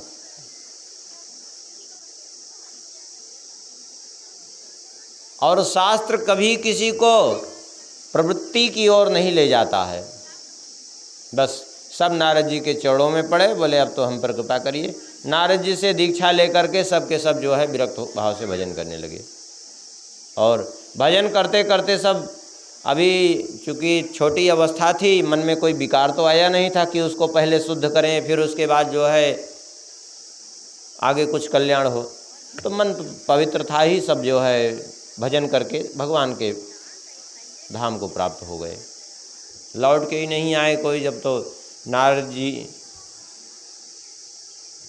की सारी ये घटना और अपने पुत्रों का इस प्रकार से जो है अपने कर्म से च्युत होना, ये सब जब दक्ष को पता चला बड़े कुपित हुए, लेकिन अब करते भी क्या। तो फिर इन्होंने 1000 पुत्रों को उत्पन्न किया और सबका नाम रख दिया सबलाश्व। और ये भी वहीं गए, नारद जी ने इन सबको भी जाकर वही पहेली पढ़ाई, और ये सब भी नारद जी के ही शरणागत होकर सब भगवान के भजन में लग गए। अब तो दक्ष बड़े कुपित हुए कि 11,000 पुत्रों को हमारे सबको इन्होंने बाबा जी बना दिया। बड़े कुपित थे, संयोग से नारद जी मिल गए तो क्रोध में आग बबूला हो गए और कहने लगे कि तुमने जो है अहो असाधो साधु नाम साधु लिंगेन नस्तया, तुम साधुओं के जैसा स्वरूप जो तो धारण किए हो, लेकिन तुम तो दुष्ट हो और तुमने हमारे पुत्रों का अहित किया है, हमारा पूरा परिवार ही सत्यानाश कर दिया। इसलिए जाओ, मैं तुम्हें श्राप देता हूँ कि तस्मात् लोके सुते मूढ़ ना भवेत् भ्रमतः पदम। निरंतर भटकते रहो, कहीं भी तुम ठहर नहीं सकते हो। यद्यपि नारद जी चाहते तो बदले में श्राप दे सकते थे, लेकिन नारद जी ने नहीं दिया, स्वीकार कर लिया। जबकि कितना बड़ा दंड था, किसी को कह दीजिए तुम बैठ नहीं सकते, आराम नहीं कर सकते, चलते रहो निरंतर, तो क्या दशा होगी उसकी। लेकिन धन्य है नारद जी ने स्वीकार कर लिया। इधर जो है बड़े उदास मन से रहने लगे। एक दिन ब्रह्मा जी ने इनको बुलाया। ब्रह्मा जी ने कहा, तुम्हें सृष्टि का कार्य सौंपा गया है, तुम क्या कर रहे हो, सृष्टि क्यों नहीं बढ़ा रहे हो। दक्ष ने कहा कि आप हमें दोष दे रहे हैं। अरे 11,000 पुत्र एक भी अगर बचे होते तब भी हम मानते कि कुछ आशा थी। जितने पुत्र हम उत्पन्न करते हैं सब नारद जी बिगाड़ते फिरते हैं, कभी आपने नारद जी को कुछ नहीं कहा। अब आप हमें कह रहे हैं कि सृष्टि नहीं बढ़ा रहे हो, तो हम कैसे सृष्टि बढ़ा सकते हैं। ऐसी स्थिति में ब्रह्मा जी ने कहा, नारद जी को तुम जो दोष दे रहे हो ये सर्वथा अनुचित है। क्यों? क्योंकि नारद जी कभी कोई अनुचित कार्य करते ही नहीं हैं। रही बात कि 11,000 पुत्र तुम्हारे भगवान के भजन में लग गए, तो नारद जी ने यह भी अच्छा ही किया था। क्यों? इसलिए कि वास्तव में देखा जाए तो सृष्टि केवल पुत्र पैदा करने से सृष्टि नहीं चलती है, संतान उत्पन्न करने से सृष्टि नहीं चलती है। सृष्टि किसके बल पे टिकी है? बोले महापुरुषों के बल पे सृष्टि टिकी है। ये सूर्य, ये चंद्र, ये वायु, ये वर्षा, ये सब इसलिए अपना कार्य नहीं कर रहे हैं कि लोग विषयों में प्रवृत्त हैं और विषयों में प्रवृत्त होकर के दिन भर भगवान को गाली दे रहे हैं, एक दूसरे के ऊपर अत्याचार कर रहे हैं, इनका पोषण करने के लिए ये सब नहीं कर रहे हैं। ये सब उन महापुरुषों के लिए तप रहे हैं, इन महापुरुषों के लिए जो है ये सारा संचालन कर रहे हैं। और उन्हीं के प्रभाव से, उन्हीं के तपोबल से, उन्हीं के भजन के प्रभाव से सारी सृष्टि को भोजन मिलता है, सारी सृष्टि संचालित हो रही है। ये पृथ्वी भी अन्न देती है उन्हीं महापुरुषों के बल पे। यदि महापुरुष नहीं होंगे तो ये सृष्टि भी नहीं रह सकती। हाँ,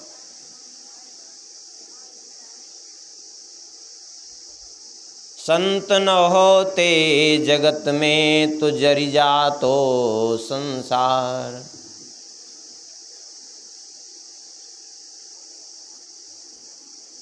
संसार ही न रहता ये। बोले अब क्या करें, फिर पुत्र उत्पन्न करेंगे तो फिर वही तो होगा। बोले नहीं, अब तुम एक काम करो, पुत्रों को जन्म मत दो, तुम पुत्रियों को जन्म दो। नारद जी ने पुत्रों को विरक्त बनाया है, पुत्रियों को नहीं बनाएंगे, क्योंकि पुत्रियों के लिए, स्त्री के मात्र के लिए कहीं भी सन्यास का कोई विधान नहीं है। आजकल ये जो बन बन के घूम रही हैं सन्यासिनी, और ये जो लोग बनाए जा रहे हैं, ये सर्वथा शास्त्र विरुद्ध आचरण है और स्वयं भी अपना भी नरक का रास्ता साफ कर रहे हैं, और जिनको बना रहे हैं उनके लिए भी नरक का रास्ता साफ कर दे रहे हैं लोग। क्योंकि स्त्री के लिए कहीं भी जो है किसी भी शास्त्र में,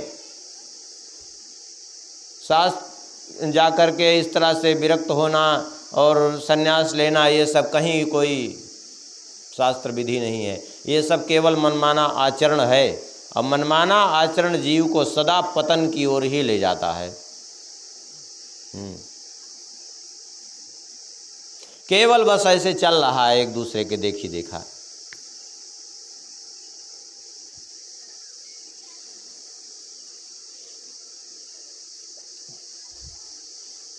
अच्छा, जो बना भी रहे हैं या तो वो स्वयं अज्ञानी हैं, और या तो देखा जाए तो जो बनाए भी हैं ये सब व्यवसायी लोग बनाए हैं। स्वयं जो है किसी महापुरुष के द्वारा ये सब नहीं बनाए गए हैं। सब व्यवसायी लोग जो दूसरे को केवल मूर्ख बना के पैसा कमाते रहे बस।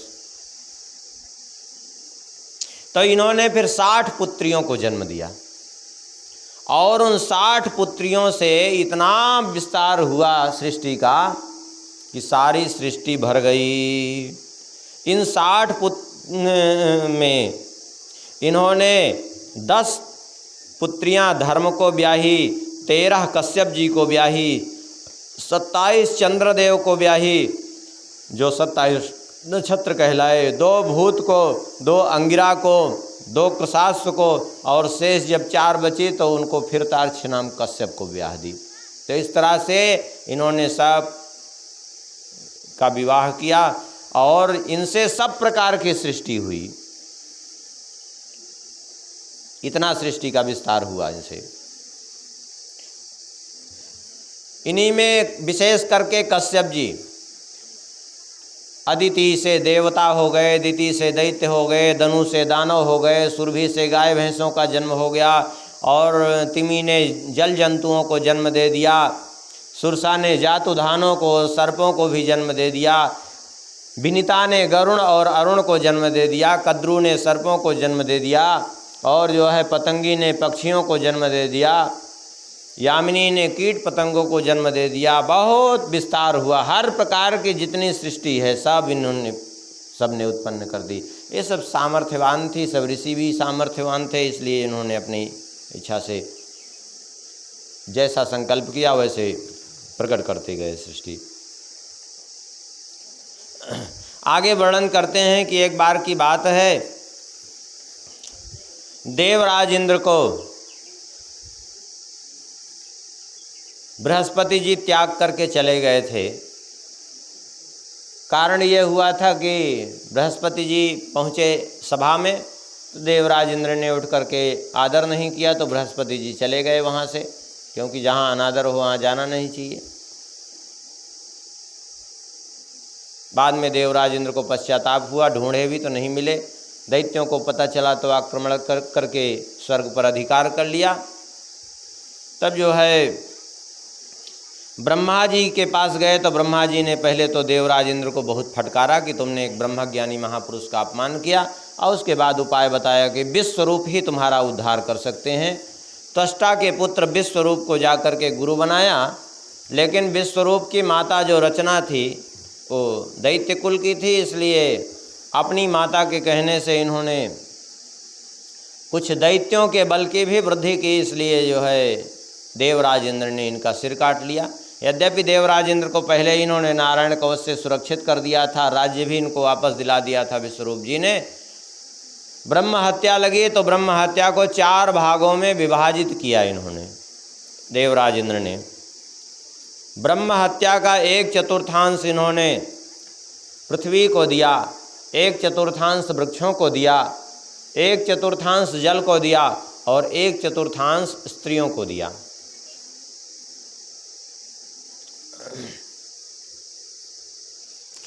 तो इन सब ने बदले में वरदान प्राप्त किया देवराज इंद्र से और स्वीकार किया। पृथ्वी ने वरदान ये प्राप्त किया कि लोग गड्ढा खोदते हैं तो गड्ढा भर जाया करे समय पे। देखिए धीरे धीरे गड्ढा चाहे जैसा भी हो, कुछ वर्षों में धीरे धीरे वो अपने आप भरता रहता है गड्ढा। अभी भी पृथ्वी पर जो है ये ब्रह्म हत्या जो ऊसर भूमि है ना, ऊसर भूमि के रूप में दिखाई पड़ती है, इसलिए ऊसर भूमि में निवास नहीं करना चाहिए।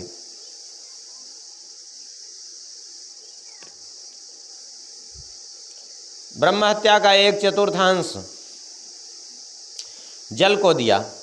जल ने ये वरदान लेकर के झरने आदि के द्वारा हमारी पूर्ति होती रहे। अभी भी ये जो जल में फेन बहता है ये ब्रह्म हत्या ही है, इसलिए फेन वाले जल में स्नान नहीं करना चाहिए, फेन वाला जल पीना भी नहीं चाहिए। विशेष करके ये सावन भादों के महीने में जल में फेन बहता है, इससे बचना चाहिए। ब्रह्म हत्या का 1/4 है। और एक हिस्सा वृक्षों ने लिया कि लोग डालियां हमारी काट देते हैं, तो जहाँ काटेंगे वहाँ से अगल बगल से दूसरी डालियाँ फूट जाएं। वृक्षों में जो गोंद निकलती है, कुछ में ज़्यादा निकलती है, कुछ में कम निकल, जैसे बबूल आदि में बहुत गोंद निकलती है। ये गोंद खाना नहीं चाहिए, ये गोंद ब्रह्म हत्या का चतुर्थांश है, इसलिए इसको खाने से ब्रह्म हत्या का दोष लगता है, गोंद नहीं खाना चाहिए। और स्त्रियों को एक हिस्सा दिया, बदले में ये वरदान कि जो है सदैव पुरुष का समागम कर सकें, एक भाग स्वीकार किया। ये जो महीने में अपवित्र अवस्था होती है ये इसी के कारण होती है। उस समय उसके द्वारा दिया हुआ भोजन, उसका स्पर्श किया हुआ सब, उसको का मुख भी उस समय देखना शास्त्र वर्जित है। उस समय प्रथमे हनि चांडाली, द्वितीय ब्रह्मघातनी, तृतीय रजका प्रोक्ता, चतुर्थे हनि विशुद्धति। पहले दिन वो चांडाली के समान, दूसरे दिन ब्रह्मघातनी के समान, तीसरे दिन धोबिन के समान अपवित्र होती है, चौथे दिन जो है वो स्नान करने के बाद पवित्र होती है।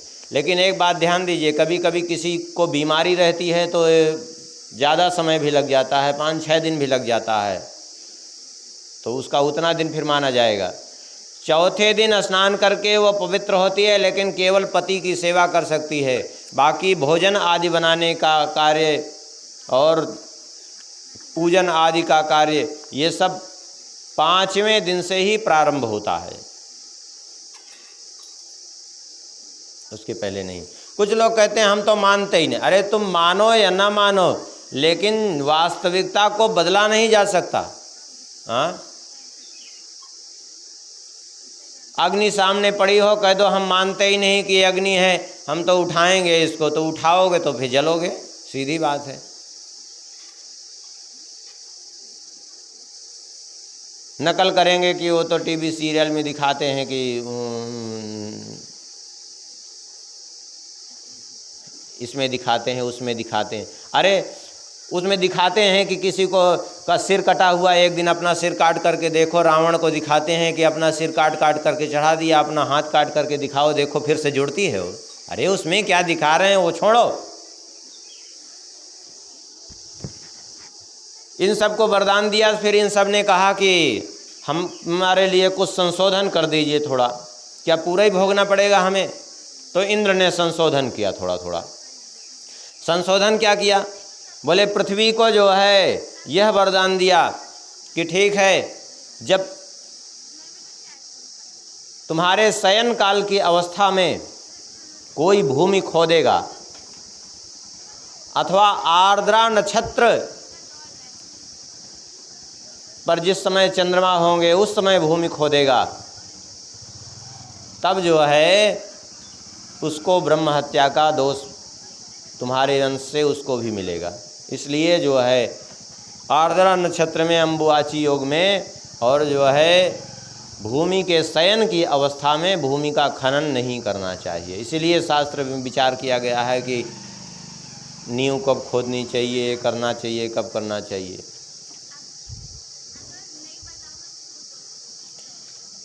जल को कहा कि ठीक है, तुम्हारे भीतर जो गंदगी फैलाएंगे वो इस ब्रह्म हत्या के भागी होंगे,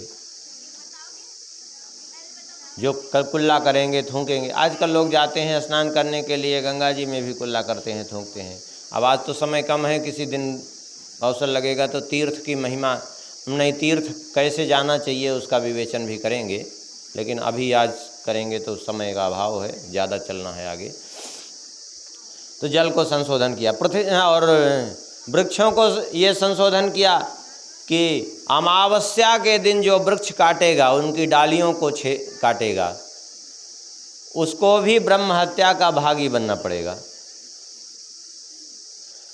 अमावस्या के दिन तो सभी वृक्षों का छेदन करना वर्जित है, और कुछ वृक्ष ऐसे हैं जिनका जो है कुछ विशेष तिथियों में, जैसे तुलसी है, तो तुलसी के लिए कब कब तुलसी नहीं तोड़नी चाहिए वो विधान है।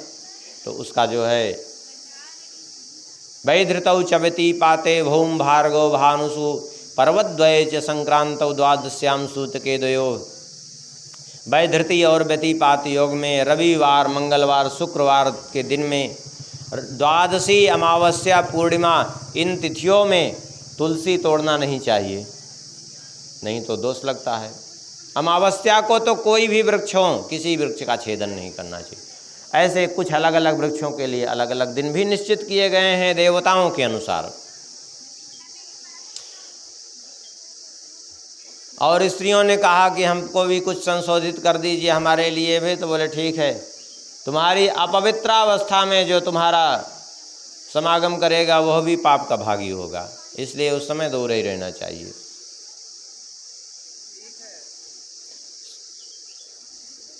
इधर जो है जब इन्होंने विश्व रूप का वध कर दिया देवराज इंद्र ने, तो त्वष्टा बड़े कुपित हुए, और कुपित होकर के त्वष्टा ने इंद्र सत्रो विवर्धस्व विद्विषम जहिमाचिरम, इंद्र सत्रों की वृद्धि हो ऐसा संकल्प करके जो है यज्ञ करने लगे। लेकिन एक थोड़ी सी त्रुटि हुई। त्रुटि क्या? केवल स्वर में मात्र अंतर हुआ, बस बोलने में। अब आजकल लोगों को ज्ञान नहीं है संस्कृत का, तो इसलिए लोग समझ नहीं पाते। लेकिन थोड़ी सी त्रुटि जो है पूरे अर्थ का अनर्थ कर डालती है। थोड़ी सी त्रुटि पूरा अर्थ ही बदल देती है उसका। और यहाँ भी यही हुआ, इंद्र सत्रो विवर्धस्व। अब यहाँ इंद्र सत्रो शब्द वो थोड़ा क्रोध में थे, तो उदात्त के बजाय अनुदात्त उच्चरित हो गया। और शब्द में कोई अंतर नहीं, बस उदात्त अनुदात्त में केवल अंतर इतना ही होता है कि तालवादिस्थाने सूर्ध्भागो निष्पन्नो जुदात्त, तालु आदि स्थानों के ऊपर से उच्चरित हो जाए तो वही उदात्त हो जाता है स्वर, और वही नीचे से उच्चरित हो जाए अधोभागे निष्पन्नो जुदात्त, नीचे से उच्चरित हो जाने से वही अनुदात्त बन जाता है, लेकिन अर्थ दोनों में अंतर हो जाता है। परिणाम यह हो गया कि इंद्र को मारने वाला के बजाय इंद्र से ही मरने वाला उत्पन्न हो गया। और वही हुआ वृत्तासुर। वृत्तासुर ने तीनों लोकों पर अधिकार कर लिया। देवराज इंद्र भागते भागते बहुत दिन परेशान, भगवान से प्रार्थना की। भगवान ने कहा एकमात्र उपाय है। क्या? दधीची की हड्डी से ही बने वज्र से ही विनाश किया जा सकता है। तो ठीक है, अब दधीची जी हड्डी देंगे क्यों? बोले आत्मज्ञानी महापुरुष हैं, उनको जीने मरने की चिंता नहीं रहती, क्योंकि शरीर का मोह होता है मूर्ख को, मोहग्रस्त व्यक्ति को, आत्मज्ञानी को नहीं। दधीची जी के पास गए। दधीची जी नैमिषारण्य में विराजमान थे। प्रार्थना की देवताओं ने। दधीची जी ने कहा हम दे तो दें हड्डी, लेकिन एक समस्या हमारे सामने है।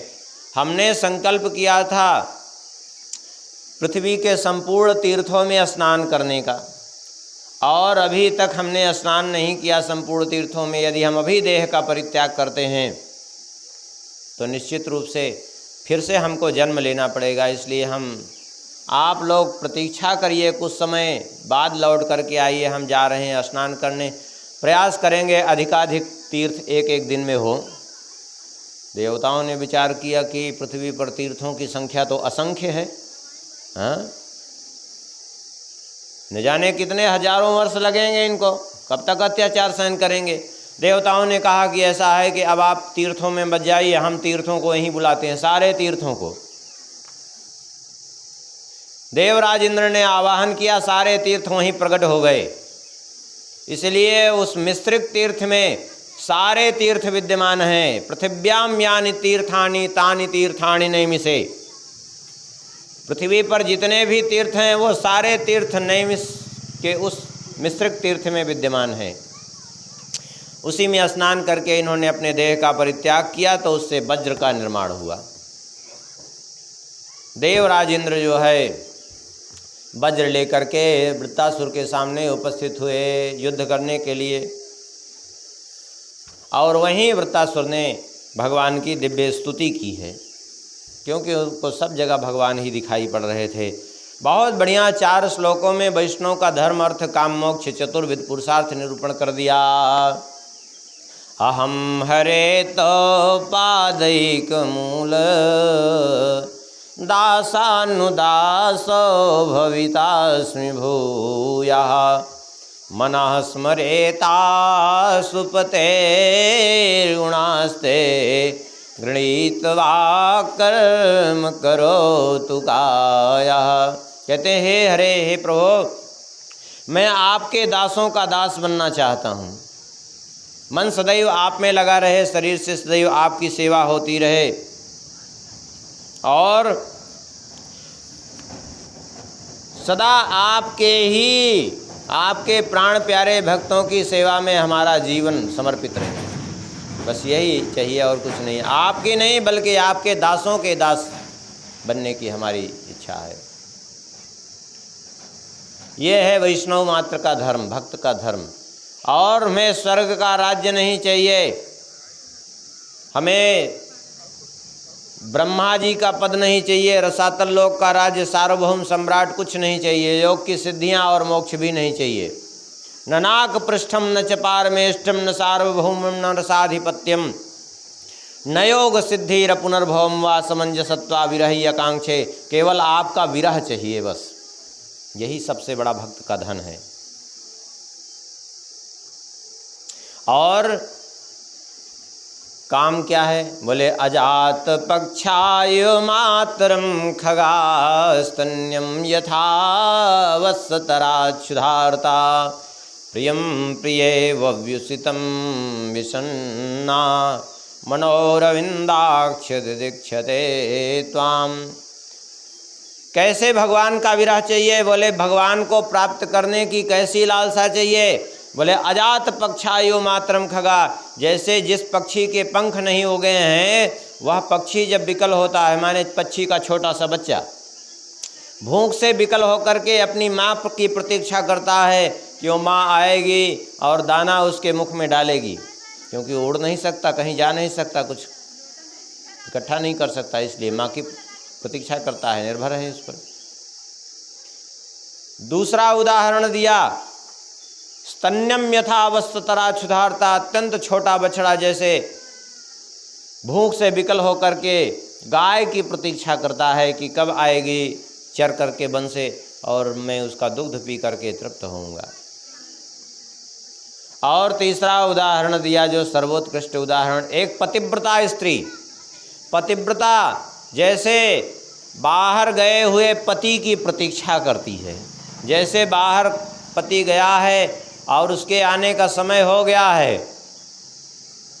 उसकी पतिव्रता पत्नी प्रतीक्षा कर रही है, तो वो जब लौट करके आने का समय हो जाता है तो उसकी इतनी व्याकुलता बढ़ी रहती है कि थोड़ा भी विलंब सहन नहीं होता, लगता है कि न जाने कहीं कुछ हो तो नहीं गया। तमाम आशंकाएं मन में उत्पन्न होने लगती हैं अतिशय प्रीति के कारण। और इतना ही नहीं, बाहर थोड़ा खटका भी होता है द्वार पर, तो उसको लगता है कि वही आ गए। ऐसी प्रतीक्षा हो, आपके दर्शन की ऐसी अभिलाषा हो। ऐसे समझे एक झांकी जैसे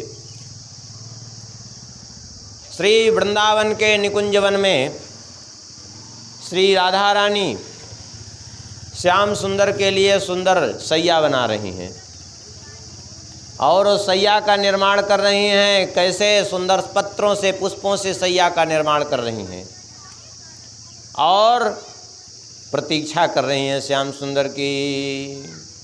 इतनी व्याकुलता है प्रतीक्षा की कि उस समय क्या हुआ? बोले पतति पतत्रे विचलति पत्रे, पतति पतत्रे विचलति पत्रे, शंकित भोदुपयानम, शंकित भोदुपयानम, रचयति शयनं सचकितनयनं, रचयति शयनं सचकितनयनं, पश्यति तो पंथानं, पश्यति तो पंथानं। पतति पतत्रे, पत्ता गिरा तो दौड़ती हैं, देखती हैं, लगता है श्याम सुंदर हमारे आ गए। पत्ता हिलता है हवा के झोंके से, विचलित पत्रे, तो भी लगता है उनको कि श्याम सुंदर आ गए। संकित बहुत उपयानम, संकित होकर के दौड़ती हैं, सैया बना रही हैं, लेकिन रचयति शयनम सचकित नयनम पश्यति तव पंथानम, चकित नेत्रों से मार्ग देख रही हैं श्याम सुंदर का। अब ऐसी विकलता होगी भगवान को प्राप्त करने की तो दूर रहेंगे वो क्या। तात्पर्य है इस प्रकार से जो है मिलने की विकलता, इस प्रकार से आतुरता हो, हे प्रभु। और तीसरा उदाहरण दिया, चौथा भक्त का मोक्ष क्या है, बोले ममोत्तम श्लोक जनेषु सख्यम संसार चक्रे भ्रमता स्वकर्म भी तन्माययात्मात्मजदार्गे स्वासक्त चित्त नाथ भूयात्। कहते हैं प्रभु ऐसी कृपा कर दीजिए कि चाहे जहाँ हम संसार में किसी भी योनि में भटके अपने कर्मों बस, उसकी मुझे चिंता नहीं है, लेकिन जहाँ भी जाएं उत्तम श्लोक जने सुसख्यम, आपके प्राण प्यारे जनों में ही एकमात्र मेरी प्रीति हो, अन्य किसी से मेरा कोई प्रयोजन न हो। जो आपकी माया से मोहित होकर के संसार में भटक रहे हैं, जो केवल स्त्री पुत्र में आसक्त हैं, अपने शरीर में आसक्त हैं, ऐसे लोगों से मेरा कोई संबंध दूर दूर तक न रहे। यही बात श्री प्रियादास जी कहते हैं, चाहे जितना मुझे कष्ट दे दीजिए उसकी चिंता हमें नहीं है, लेकिन बस एक बात का ध्यान रखिए, ब्रज जन कान प्राण बात यह कान करो। मेरी एक बात कान में अपने धारण कर लीजिए बस, ब्रज जन प्राण कान बात यह कान करो, भक्ति सो विमुखता को मुख ना दिखाइए, भक्ति सो विमुखता को मुख ना दिखाइए। जहाँ भी जाए एकमात्र आपके भक्तों का संग प्राप्त हो, और कुछ भी नहीं चाहिए बस। यही बात गोस्वामी जी कहते हैं, हे प्रभु कुटिल करम ले जाई जहाँ जहाँ मोहि अपनी बरियाई। मेरे कुटिल कर्म जबरदस्ती कहीं ले जाते हैं तो उसकी मुझे चिंता नहीं है। कुटिल कर्म ले जाई जहाँ जहाँ मोहि अपनी बरियाई, तहाँ तहाँ जन छोह छाणी हो कमठ अंड की नाई, यह विनती रघुवीर गुसाई। तहाँ तहाँ अपना प्यार दुलार हम पर से मत छोड़िएगा। कैसे, बोले कमठ अंड की नाई। बड़ा विचित्र उदाहरण दिया, कमठ अंड की नाई, जैसे कछुई अपने अंडे को। तात्पर्य क्या है इसका, कछुई रहती है कहाँ, जल में, और अंडे कहाँ देती है, बालू में। कछुई रहती जल में है और वो निकल करके बालू में जाके अंडे देती है। और बड़ी विचित्र बात यह है कि बालू में अंडे देने के बाद कछुई फिर वहाँ लौट करके नहीं जाती है, और उसी जल में तैरती रहती है, और निरंतर कछुई उस अंडे का चिंतन करती रहती है, और उसके चिंतन के प्रभाव से अंडा पोषित होता है। यदि वो कछुई अंडे को भूल जाए तो वह अंडा सड़ जाएगा। हाँ, उसके चिंतन से पोषित होता है, और फिर बाद में धीरे धीरे वो अंडा फूट जाता है, वो छोटे छोटे कछुए के बच्चे निकलते हैं, और वो सरक सरक करके जल में पहुंच जाते हैं। तो जैसे कछुई जल में रहते हुए भी अपने अंडे का चिंतन करती है, ऐसे हे प्रभु आप कहीं भी रहें, लेकिन आप हमें मत भूलिएगा। गोस्वामी जी मानो कहना चाहते हैं कि अंडा अपनी ओर से चिंतन नहीं कर पाता कछुई का, कछुई ही अंडे का चिंतन करती है। ऐसे गोस्वामी जी अपने विनय पत्रिका के एक पद में कहते हैं, हे प्रभु हमारी सामर्थ्य ही नहीं है आपका चिंतन करने की। क्यों? गोस्वामी जी कहते हैं, केहू भांति कृपा सिंधु मेरी और हेरिए। हेरिए माने देखिए केहू भांति कृपा सिंधु मेरी ओर हेरिए। किसी प्रकार से मेरी ओर देखिए। यदि आप मेरी आशा करते हैं तो ये संभव नहीं है। क्यों?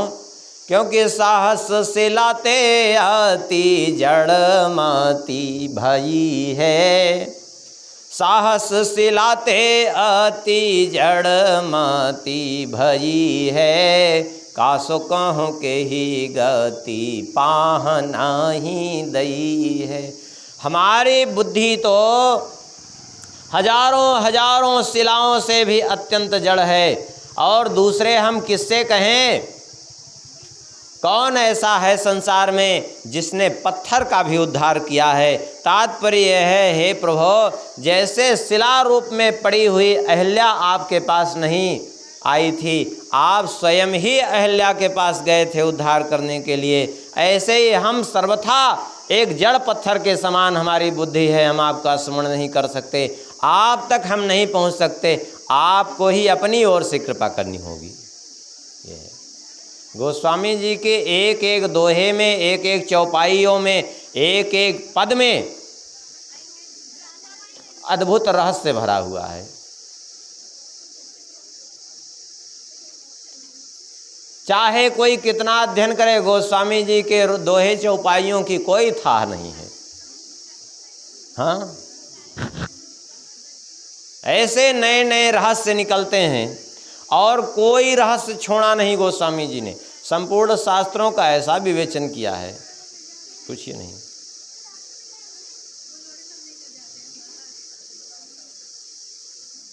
अगर सही ढंग से मानस का अध्ययन करें, गोस्वामी जी के ग्रंथों का अध्ययन करें, तो हर समस्या का समाधान मिल जाएगा, हर प्रश्न का उत्तर मिल जाएगा।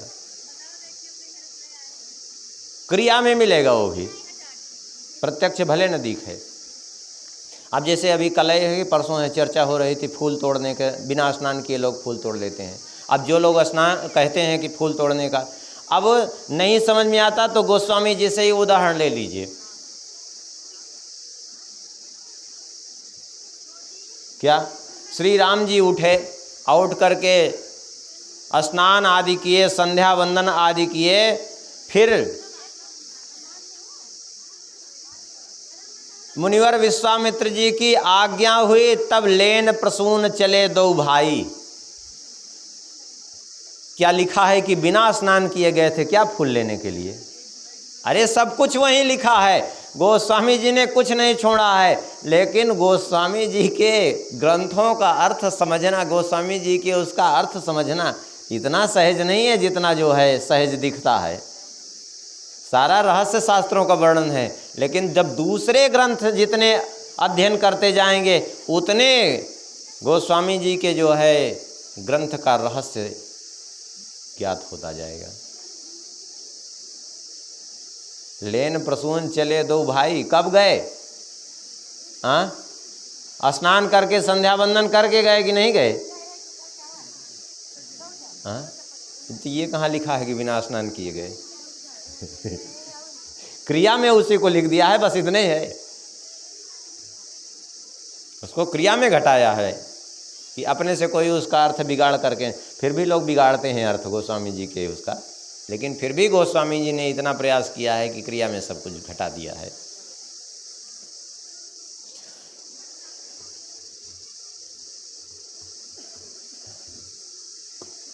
अब तो वृत्तासुर ने, वो तो प्राण त्यागना चाहते थे क्योंकि वो स्वयं आसुरी देह से मुक्त होना चाहते थे।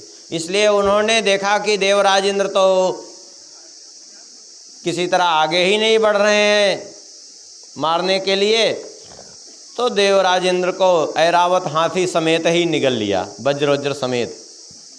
तो देवराज इंद्र अब तो पेट में चले गए, तब तो निकलेंगे ही फाड़ करके। तो वज्र से उनका की कोख फाड़ करके निकले और सिर काटा, और देखते देखते सबकी उनकी दिव्य ज्योति निकली, भगवान में विलीन हो गई। आखिर ये वृत्तासुर की यह स्थिति क्यों थी? असुर कुल में उत्पन्न होने, असुर रूप में जन्म लेने से वृत्तासुर कहा गया। वैसे महापुरुष लोग श्री वृत्तासुर न कह करके इसीलिए श्री वृत्त कहते हैं, क्योंकि आसुरी योनि होते हुए भी आसुरी लक्षण कुछ भी नहीं थे उनमें। भगवान के भक्त। ये पूर्व जन्म में सूरसेन देश के राजा थे चित्रकेतु। 1 करोड़ रानियां थी, कोई जो है संतान नहीं थी। अंगिरा जी की कृपा से एक पुत्र हुआ। अब बाद में उस पुत्र को बाकी रानियों ने जहर दे करके मार डाला। अब बाद में उसी पुत्र ने जब कहा कि कौन किसका पिता है, जब नारद जी ने जीवित किया तो कौन किसका माता पिता, कुछ नहीं, सब व्यर्थ की बात है। और फिर अपने प्राण का परित्याग करके चला गया। तब इनको वैराग्य हो गया। नारद जी के शरणागत होकर के उन्होंने भगवान की आराधना की और आराधना करके इन्होंने शेष जी का दर्शन प्राप्त किया, भगवान शंकरसन का। और दर्शन करके विद्याधरों के अधिपति पद प्राप्त हुआ। विमान पर बैठ करके घूम रहे थे और कैलाश में पहुँचे तो शंकर जी को इन्होंने देखा। पार्वती जी शंकर जी की वाम जंघा पर उनको बैठाए हुए अपनी गोद में शंकर जी को, पार्वती जी को, और सनकादिक नारद जी, बड़े बड़े ऋषि महर्षि, उन सबको ब्रह्म तत्व का उपदेश दे रहे थे। ये देख करके इन्होंने हंसी उड़ाई। ये सारे जगत के गुरु होकर के भी इतना भी इनको लोक लाज नहीं है कि सभा में जो है अपनी पत्नी के साथ इस तरह बैठे हैं, पत्नी को गोद में लिए। शंकर जी तो कुछ नहीं बोले, पार्वती जी ने क्रोध में आकर के श्राप दिया, मूर्ख कहीं का। शंकर जी में दोष देखता है, तुझे पता नहीं है इनके अर्धांग में सदा मेरा निवास है, इसीलिए इनको अर्धनारीश्वर कहा जाता है। इनसे मैं पृथक हो ही नहीं सकती। और तुझे दोष दिख रहा है, यहाँ बड़े बड़े सिद्ध सनकादिक नारद आदि बैठे हैं, इनको दोष नहीं दिख रहा, तुझे ही दोष दिख रहा है। अभी तेरी वृत्ति नहीं सुधरी है, जाओ असुर हो जा। तो उस कारण से असुर हुए थे। और लेकिन भक्ति बीज बिन सही नहीं, जो जुग जाहि अनंत, अथवा बीते जन्म अनंत, ऊंच नीच कुल उपजे पर रहे संत का संत। भक्ति का बीज तो नष्ट होता नहीं, दूसरे जन्म में वृत्तासुर होने पर भी भक्ति का बीज बचा रहा और इस कारण से इनका कल्याण हो गया। भगवान में इनकी दिव्य ज्योति विलीन हो गई। और इधर आगे वर्णन करते हैं। एक बार की बात है, जब हिरण्यकशिपु और हिरण्याक्ष मारे गए थे, उस समय की बात है। दिति जो है बड़ी दुखी होकर के कश्यप जी की बड़ी सेवा की। एक दिन कश्यप जी ने प्रसन्न होकर के कहा कि देवी, हम तुम्हारी सेवा से प्रसन्न हैं, क्या चाहिए? बोले यही हमें दीजिए वरदान कि हमें एक ऐसा पुत्र प्राप्त हो जो इंद्र का वध कर सके। कश्यप जी बड़े जो है दुखी हुए कि एक हमने इसको वरदान देने का वचन ही क्यों दे दिया। लेकिन अब क्या करें, अब कश्यप जी के ही पुत्र इंद्र भी हैं। कश्यप जी ने कहा ठीक है, एक उपाय है कि यदि तुम पुंसवन व्रत करो तो तुम्हें हो जाएगा, लेकिन ध्यान रखना पड़ेगा, कुछ नियम पालन करना पड़ेगा। मन वाणी क्रिया से किसी की को कष्ट नहीं देना है, गाली गलौज मुख से अपशब्द नहीं निकलना है, अशुभ वस्तु का स्पर्श नहीं करना है, नख रोम आदि का छेदन नहीं करना है, जल में घुस करके स्नान नहीं करना है, किसी पर क्रोध नहीं करना है, किसी दुर्जन से बातचीत नहीं करनी है, बिना धुला कभी वस्त्र नहीं पहनना है, और कोई भी अभक्ष्य पदार्थ नहीं ग्रहण करना है, और भद्रकाली का प्रसाद नहीं लेना है। और एक बात ध्यान में और रखनी है कि एक समय एक अन्न का भोजन करके लेना है, रहना है। इस प्रकार यदि तुम ये व्रत करोगी, भागवत के कल्प के अनुसार 1 वर्ष और वाल्मीकि रामायण के कल्प के अनुसार 1000 वर्ष, दोनों अलग अलग कल्प की घटना वर्णित है। तो 1 वर्ष इस प्रकार व्रत करोगी तो तुम्हें पुत्र प्राप्त हो जाएगा।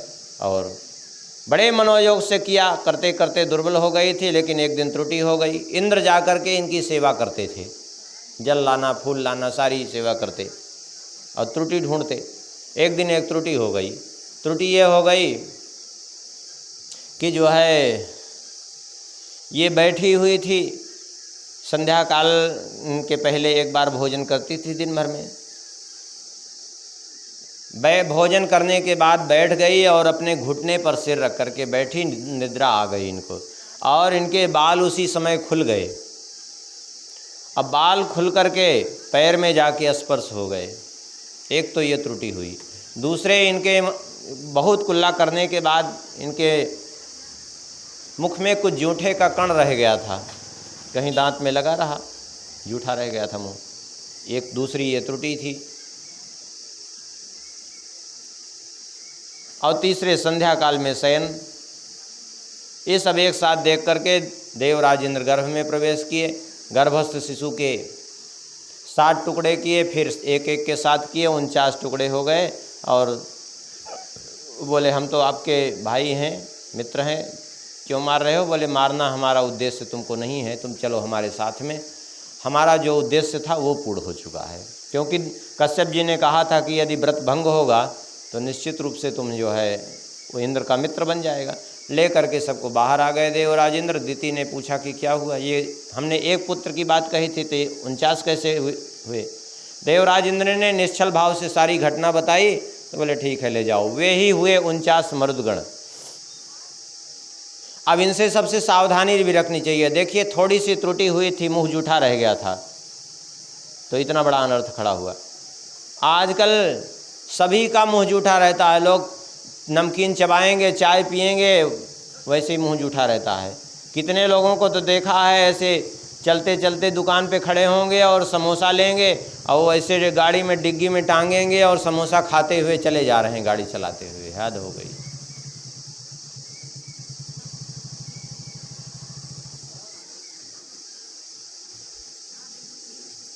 ये माताओं को विशेष करके भूत प्रेत क्यों पकड़ते हैं? इसलिए पकड़ते हैं, भूत प्रेत उन्हीं को पकड़ते हैं जिनका मुंह जूठा होता है, जो अपवित्र अवस्था में रहते हैं। अब माताओं का प्रायः मुंह जूठा होता है, स्वभाव उनकी कोई वो नहीं, वो स्वभाव होता है। अब न जैसे कुछ कर रही हैं, कुछ देखा मुंह में डाल लिया, अब जूठा है मुंह, अब जब तो उनको भूत प्रेत तो पकड़ेगा ही। इसलिए सबसे बचना चाहिए। और दूसरी शिक्षा यह है, बाल खुले नहीं होना चाहिए। बाल खुल गए, देखिए दोष बन गया। स्त्रियों के बाल खुले 2 ही स्थिति में शास्त्रों में वर्णित हैं। एक या तो जो है जब महीने में 3 दिन वह अपवित्र अवस्था में रहती है तो उस समय उसके खुले बाल वर्जित नहीं है, उस समय बाल खुले रहें तो दोष नहीं है। और दूसरे, जब पति की मृत्यु हो जाए विधवा अवस्था में, बाकी एक सुहागन स्त्री यदि बाल खुले रखती है और बिना सिर पर कपड़ा डाले हुए यदि खुले आसमान में जाती है तो अपने पति की आयु का विनाश करती है। लेकिन जो है आजकल तो बस ये है कि किसी तरह फैशन होना चाहिए, दुनिया देखे हमको, कोई मरे जिया क्या फ़र्क पड़ता है। और जो स्वच्छंदोच्चारणी है उसके लिए तो फिर कोई विधान नहीं है। जो मनमाना आचरण करने वाला उसके लिए फिर उसको यमराज का दंड ही सुधारता है। फिर यहाँ कोई उसको नहीं सुधार सकता, क्योंकि उसके ऊपर कोई नियम ही नहीं लागू होता उसके ऊपर कुछ। हाँ, जैसे एक स्त्री थी, वो विधवा हो गई। अब विधवा हो गई तो दूसरा विवाह किया, फिर विधवा मर गया उसका पति, तो फिर तीसरा विवाह किया, अब फिर मर गया तो फिर चौथा विवाह करने लगी और कहे कि अरे ब्रह्मा जी, तू जितनी बार मुझे विधवा बनाएगा मैं उतनी बार अहिबाती होई के दिखाऊंगी। तो क्या करेगा? अब ऐसे के ऊपर क्या शासन की कोई कर सकता है? उसको यमराज ही शासन कर सकते हैं, दूसरा तो कोई नहीं कर सकता है, ना उसको कोई समझा सकता है कि जितनी बार विधवा बनूंगी अहिबाती होई के दिखाऊंगी। ले तो इस तरह से मरुद गणों की उत्पत्ति हुई और यहीं 6ठे स्कंद की कथा संपन्न होती है। थोड़ा सा भगवान के नाम का कीर्तन कर लें, फिर 7वें स्कंद में प्रवेश करेंगे। श्री राम जय राम जय जय राम।